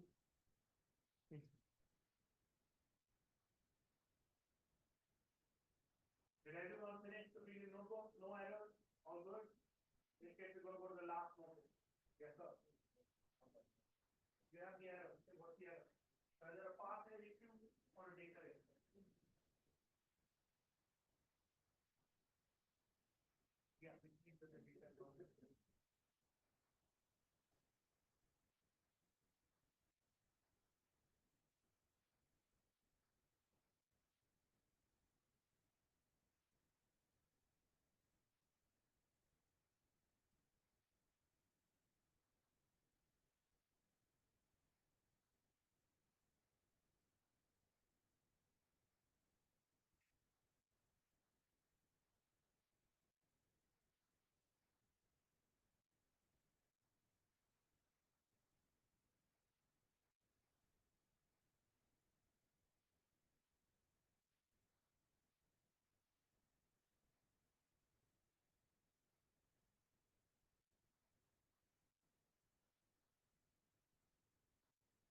Folder in which you guys have been running your notebook suddenly contains a lot of PNG images or masks.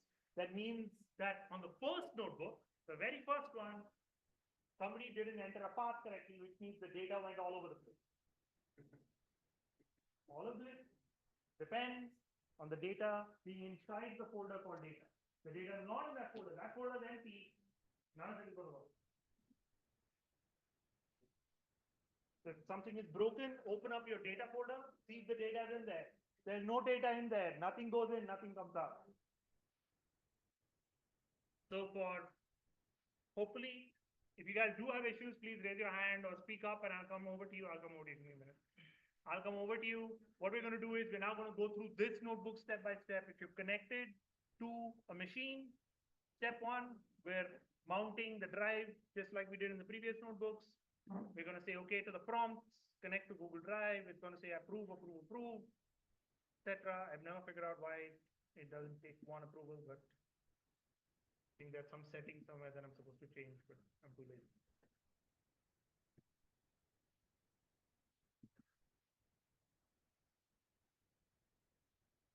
So if it runs it correctly, it'll spin and then it'll say done and it'll say mounted.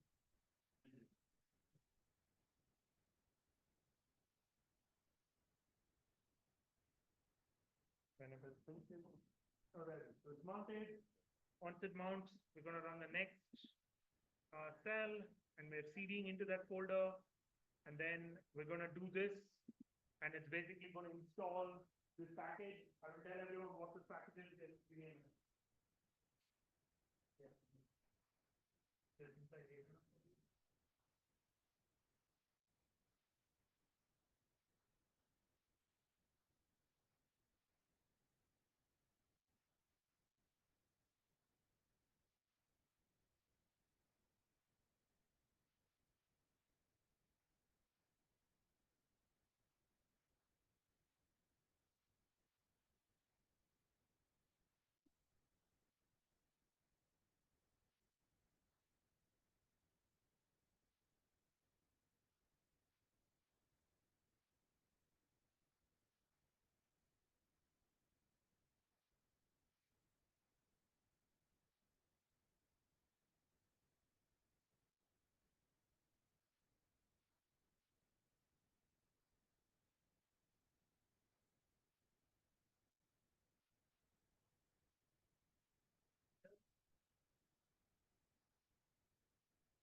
one that is only called train unit argumentation. That's the only thing.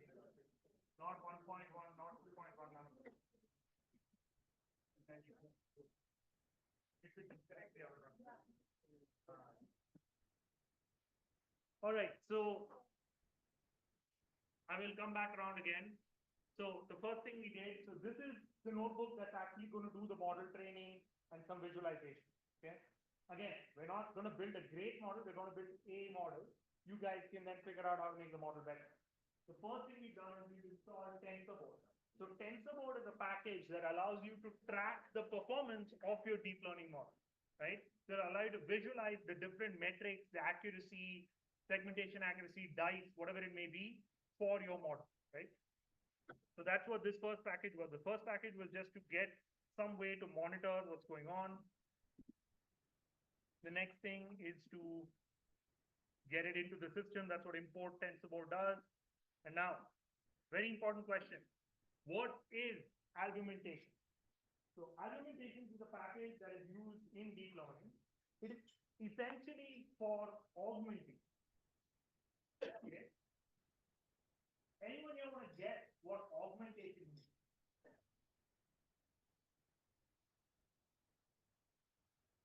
No one, no guesses? I take out mic again.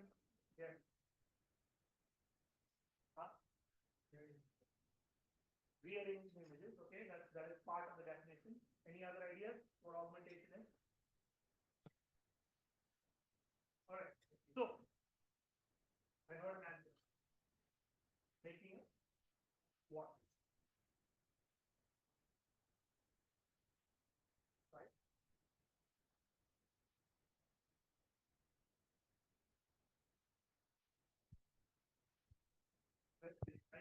Create multiple images for the same image.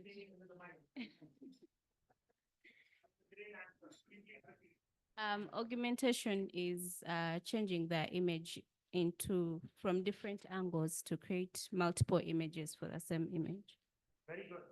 Augmentation is taking the original set of images and manipulating so that you augment, increase the data. That's what augmentation means. Now, why do we want to augment the data set? It's a very simple concept. If in all the images, the data that you're trying to find is in the top left corner, the model is going to learn that the data, the region that you're interested in is always in the top left corner, right? So remember yesterday I gave the example of melanoma, where the model learned that a ruler means cancer, right? It's the same thing. If there is a particular pattern in the data, the model is going to learn that pattern. So what augmentation does is, so it says, oh, you are looking for this particular circular object, I'm going to move it around the image. I'm going to crop the image further so that that object is not always in the same location. So that you don't learn the location of the object. You learn what the object looks like. Right? So in this case, we're trying to look at nuclei. We want to make sure that it learns what the appearance of nuclei and tissue regions are. Not that the nuclei and tissue regions are in the top left or the bottom right or in the center, off center or something. We wanted to learn the difference in appearance between nuclei and the surrounding tissue, or whatever the tissue regions are, so that it is able to correctly find it no matter what image we provide. All right. So Albumentations is just a very popular package for the purpose of augmentations. There are many different augmentation packages. This is just one of them. You can have many others. So all this command is doing is it's just installing Albumentations. It's confirming the version of Albumentations. And now this is where it's very useful to have used PyTorch. We're just going to say import UNet because there's an existing package which has UNet implemented. We're just going to pull it in. You can go to that and look at the code to how to define a UNet, but this tutorial is not to teach you how to define a UNet from scratch. That requires more experience with understanding what the code is doing. For now, we're just going to import UNet into our system. If we run that correctly, we get the green tick. It's like, hey, I found UNet. And then what we're going to do is we're actually going to define some of the parameters and augmentations that we're going to use. So for our data set, that's the data set name. Here are the UNet parameters themselves. So how many classes, how many channels? These are color images, so 3 channels. Should there be padding in order to make sure the convolutions, how deep the network is? So you could have 5, 3, you could have 10. Obviously, the deeper the network, the longer it takes, the more data you need. How many filters you have at each layer, whether you should be upsampling or up convolving, and then if you're going to do some normalization and so on. So these are all just aspects of the network that we're setting. You can absolutely change these parameters in the future, not right now. If you change it right now, I can't fix it. But in the future, you can play with these parameters to understand how they might modify the network. And then we are also setting some parameters for how the training is going to go. So batch size is how many images it's going to use. So we're using a very small set of images, how big the patches are. We're only doing 10 epochs so that this finishes in today's session. If we ran it for 100 epochs, we'd all be sitting here for the rest of the night. That would be a problem. Some of us are still suffering from jet lag. And then we're going to set things like the edge weight. We're going to set the training and the validation phase and so on and so forth. So this block of code is just defining the network, defining how the training is going to be done. So we're going to get that run. The next block of code is essentially importing a whole bunch of libraries that we need for visualizing the image, manipulating the image, messing with the image, and so on and forth. Importing different functions for calculating confusion matrices. This is just a nice code so that we know how much time is remaining.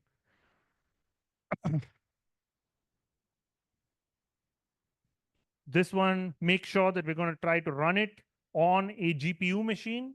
So most of us should be connected to some kind of GPU. That's what this is doing. It's kind of making sure that the GPU is being used. And then this is how many parameters are being set in this model.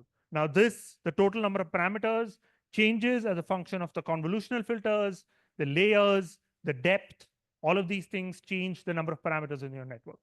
The more parameters, the more complex the network. The more complex the network, the more data you need, the more time you need to train the network. The fewer the parameters, less complex, less data, less parameters, less optimization, but probably not going to be able to do very sophisticated tasks. So it's a bit of a trade-off. You have to kind of play with it. My suggestion is look at a standard UNet model, use that first, see how well it does, then try to mess with UNet parameters to see if you need to build a more complex model. Don't try to build a complex model off the bat. If you don't know what the model is going to do, there is no point running the model. So at this point, all of you should be at this place where it says total. It should have a little green tick there and should say total parameters, hopefully that exact number. All good so far? You're out.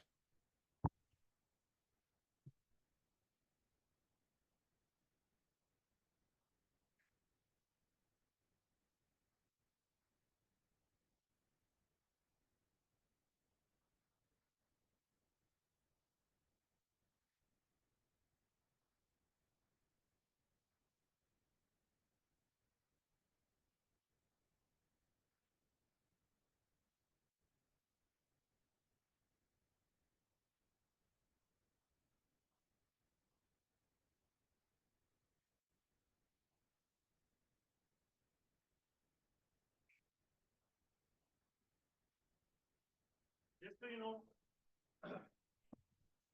the most likely error that you might hit, assuming that all your data is fine, could be something like something is not defined, which could just be that you missed running one of the blocks. If you miss running a block, a parameter is not set correctly. If the parameter is not set, the model won't run. All right, the next one. So this is actually, I'm kind of skimming past it. This is technically one of the slightly more complex aspects of a deep learning model, which is creating the dataset class. So how you define this dataset class, we're using a very, very simple definition here, so it actually runs. But how you define this dataset class is called a data loader. And a data loader is something that really defines how the network is going to work.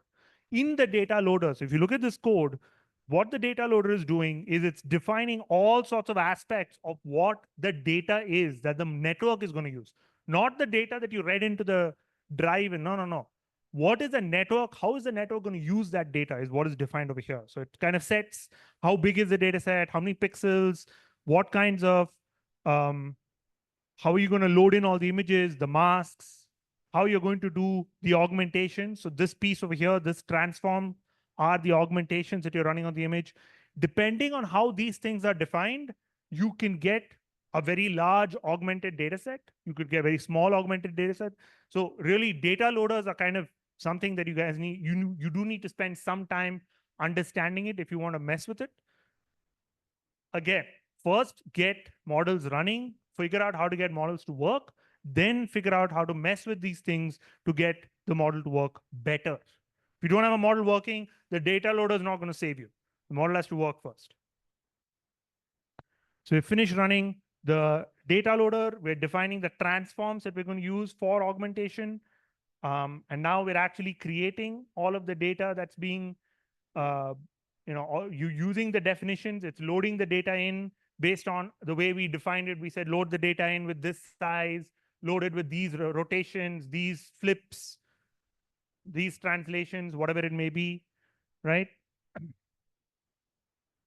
And then what we're going to do is we're going to visualize a single example to see what the output is. So over here, this is what is being passed into the network, right? So each of these is a different aspect of the network. So this is the raw data that's going in. This is the mask. That's the contour, the edges that are being used, right? This is the crop of that thing, right? So those are all the different pieces of the mask and the weights that are being used. If right here, this is what I mean when I say check if your data makes sense. If right here, you're getting random noise, your model is getting random noise. If right here, you're getting this and then everything else is blank, it means it loaded in the images, but didn't load in any masks, for example, right? So, and if you run this code a few times, you will get different results each time. So if I run it again, I get a slightly different mask and image shown over there, different image. I run it again, different image, right? So each time I run it, slightly different image. This one and this one. So this is the binary mask. In our case, we only have two classes. So the binary mask and the actual mask look the same. But suppose you had a 3-class problem, this would be a binary mask and this would show you 3 colors. So you can see it in the code right here. I am show patch mask 1, and this is just patch mask. This is everything that's being input. This is the ground truth, yes. So this is the sanity check. This tells us that, okay, we loaded it in, we're getting something, it's loaded in the data. This does not look like trash, it looks like an image. This does not look like trash, it looks like a mask. This does not look like trash, it shows us the boundary, right? In our case, this image and this image are probably going to look the same, but that's okay. When you do it for more than 2 classes, you will get a different result.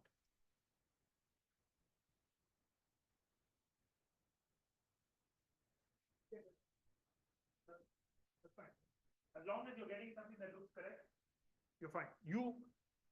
So just to be clear, you all may not see these exact images, right? Because remember, what we did is we took the image in, we randomly messed with it, and then we're visualizing it. All of you here have different images. If you all look at your computers and compare, you'll all have different images because everyone here has a different random seed.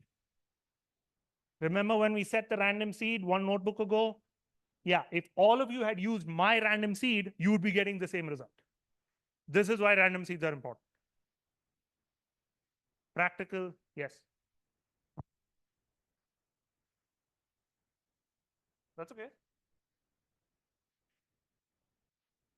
Go back and regenerate it, get a new random seed and redo it. You might have to redo some of the steps to get it to work better.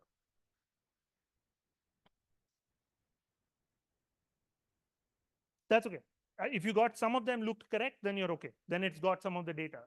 It's doing it's taking different pieces from all over the image. All right. So we got data loaded in, we visualized it. This here is the optimizer that is used by the network. We are using an ADAM optimizer, which is the optimization algorithm that is used over here. We could use a stochastic gradient descent, which is a different optimization algorithm. Don't mess with it right now. These are all parameters that can be set in the future. Now we are defining our tensor, defining our cross entropy loss, defining the criterion right here. What is the model actually going to use? We're using cross entropy loss, very standard function. We could use dice. We could use a different thing. We're going to load this TensorBoard as an extension. And then we're going to open it up for visualization, load in all of this information into it. And then it's going to start running.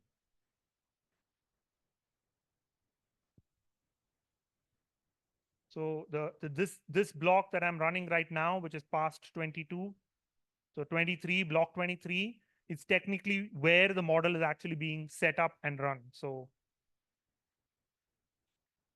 you can see it's in model training, set the model into training mode for each one, load the data in, load in the phase, load in the data, set the prediction, calculate the loss, calculate the confusion matrix, save all of those metrics for visualization.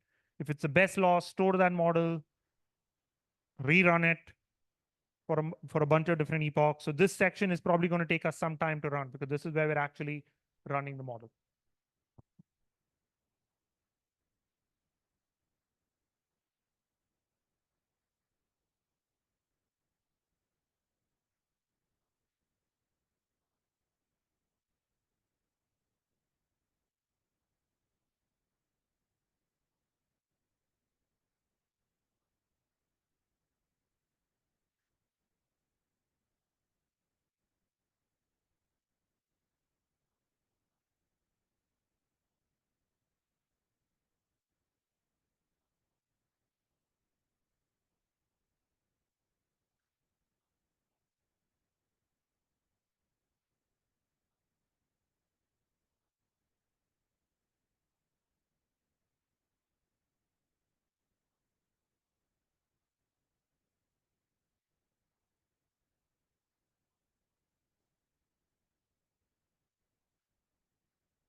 Yeah, because the test of quality is one.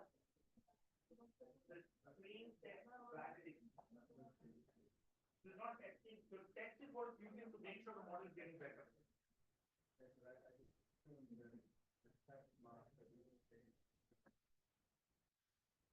No, no.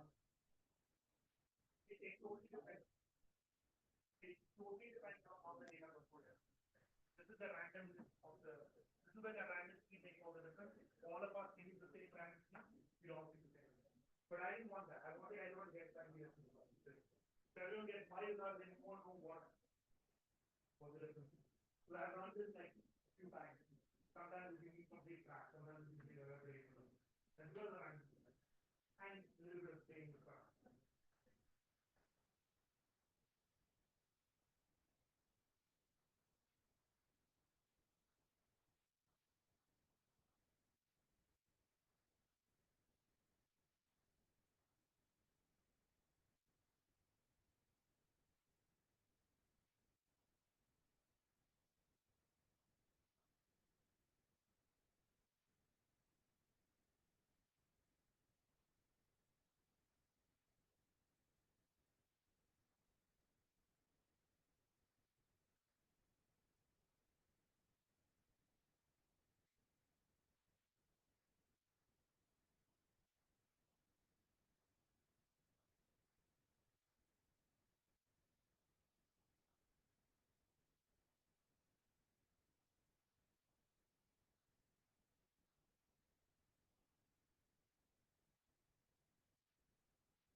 All right, so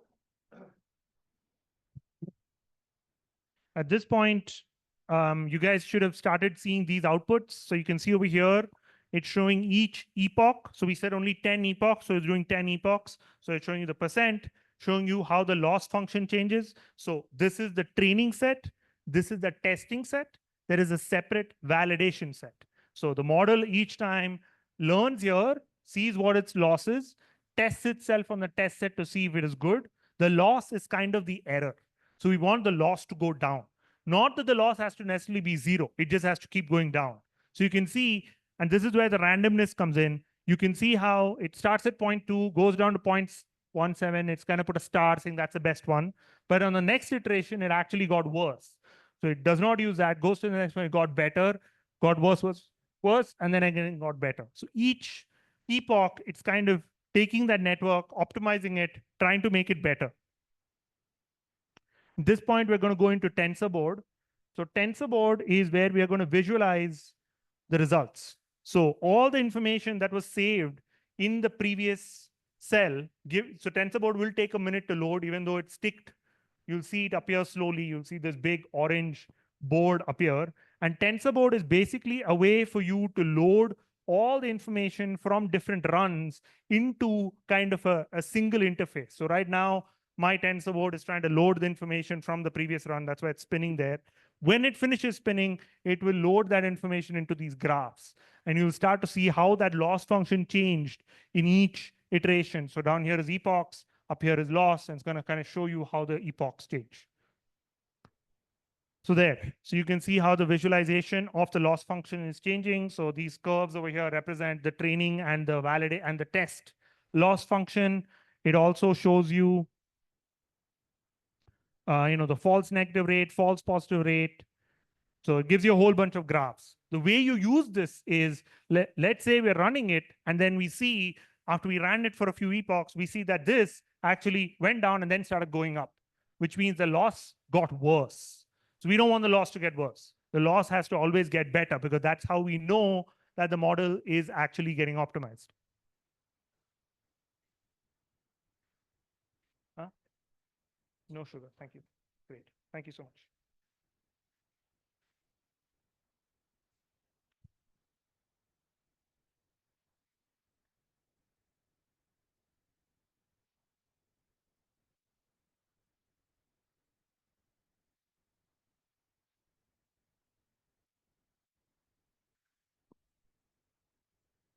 All right.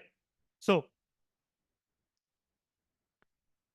like I said, the way we use this is we use this information to guide how we should be tweaking our network. So if we were doing this for an actual model that you guys are actually trying to develop, we would look at this data, look at the final result, and then say, okay, where is it that the model started plateauing or the model did not learn properly? Can I somehow add more augmentations? Could I change the model parameters? Could I change the cost function and see if the model starts to do better? And I can basically run it each time for a few epochs to see if there's a difference. If there isn't, go back, tweak stuff, and come back and look at this. So once we've done once we've done that, now what we're going to do is we're going to save this model as our kind of checkpoint. So this is something you want to do. If you have a model, you want to kind of save it. You ideally want to kind of tweak the name you've saved it as.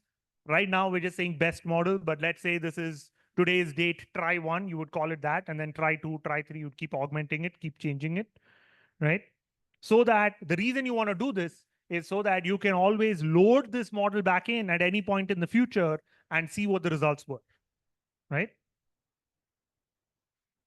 Now we're just picking a random image from our validation set. And then we are going to run the model on that image. And then we're going to visualize the result. Hopefully it's not complete trash. So it is not great, but it's not super great either. So over here, this actually has to be seen left to right. So this is the original image. This is the ground truth. This is what the model predicted. It obviously got completely off. And then these are the responses of the model in finding the region of interest, right? So what's interesting here, though, is the model actually did, so you can see what it's trying to find. It's trying to find these structures. It actually did find the structure. So this may just be a question of how we threshold this image to get the result. It just may be that our threshold is off in some way, right? So this tells us that we're on the right track. The model is actually doing pretty well.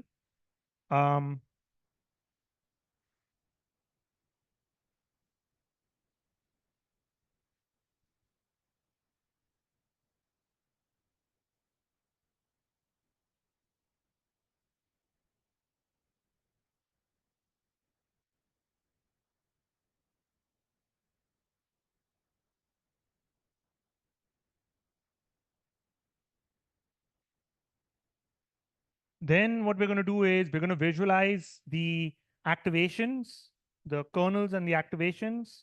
So this is all just initializing that display. And now if I run this, I will see so these are the activations. These are the kernel responses that the model used in generating my segmentation.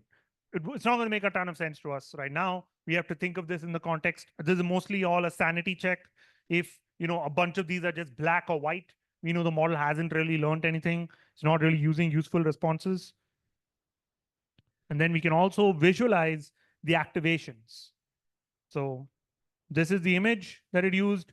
These are the convolutional responses of this image that were used in order to generate the segmentation model, right? So not only will this notebook allow you to visualize the results, visualize the trends, it'll also allow you to visualize what the responses are, what the results are.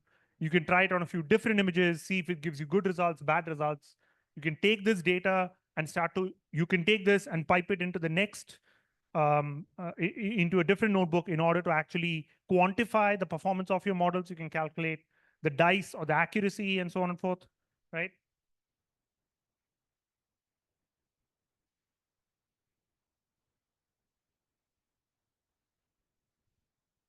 So this is the blog post, like I said, written by my friend and colleague, Andrew Janowick. So he introduces the idea of UNet. He introduces what is a database, why do we want to build it that way, how we actually train the model, what are the parameters that go into the model, what does the different graphs, how do we use these graphs, what do the activations look like, what do they mean, visualizing the results of the validation set, what does this mean, generating the output, right? And all of this code is available as part of a repository. And I'll send all of these links through Benedict to all of you. This is completely open, available to everyone to use freely. There's lots of documentation, lots of sample code in this repository. So it actually has another option, which is actually called classification. We did segmentation. We could also do classification. This is the segmentation. So these are the Python notebooks. This is the Colab version, which all of you are using right now. And then in there are all the functions and so on that all of you have been using.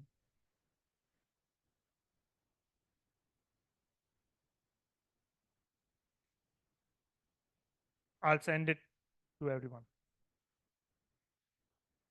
So there is an associated paper as well. So I highly recommend you guys go through the blog post in a little bit more detail, go through the Python notebook in a little bit more detail, try to play with some of the parameters, see if you can get your performance to be any better, see if you can figure out how to quantify the performance. There are a lot of other helpful tools in here for how to load the database, how to visualize it in a PowerPoint. There are lots of useful tools in this thing. So I use this in my lab extensively. This is one of the first exercises I have everyone do, just so they understand the concept of what they're doing, right? I recommend all of you do the same. It helps a lot in terms of understanding what the model is doing, why the model is doing something, how do I know what the model is doing at every phase.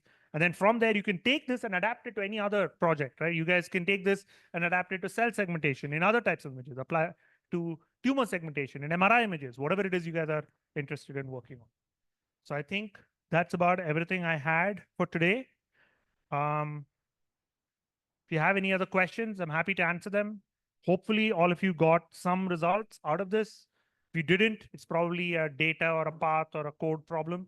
You'll have to play with that to see it. That goes for you too. You'll have to all your place. Question. Not a question, just a reminder. On the schedule, Friday morning, first thing, is an office hours session with Dr. Satish. So all these homework that he just gave you, things to try, you should try them before Friday morning, so that you can come Friday morning to this session with questions about what you experienced. All right. So you guys should feel free to continue playing with this. This is completely cloud hosted. At some point, Google will say you've run out of time. You've got to come back in 24 hours or something. But till then, you can keep using it. Whenever you're done with your notebook, make sure to go in, disconnect, delete runtime so that there are no resources being used by you anymore. Because it's all running in the cloud. If you don't disconnect and delete it, it'll keep running for the rest of time. Closing the notebook does not close the runtime. You have to close the runtime yourself. That's about it. That's all I have for you guys for today. If you do have questions, you can come back to me on Friday. Thank you. Thank you so much, Professor Satish. I think we have had quite a session with people having errors, others running code, others playing what they don't know, but it's all a learning process. So like Professor Rowling says, let's keep that in mind and also keep iterating. We want to get out of this short course with a bit of skill. And here we have people, in this room we have people full of skills. So let's tap into that. And additionally, we have break tea. So this is time we give people to network. So those that didn't have time to ask questions to Agri, people who didn't have time to ask their questions, or people who want to have a one-on-one with the professors, here is the time to do so. So this marks the end of our sessions today. Feel free to leave at leisure after having the break tea and networking. Thank you. Have a great day.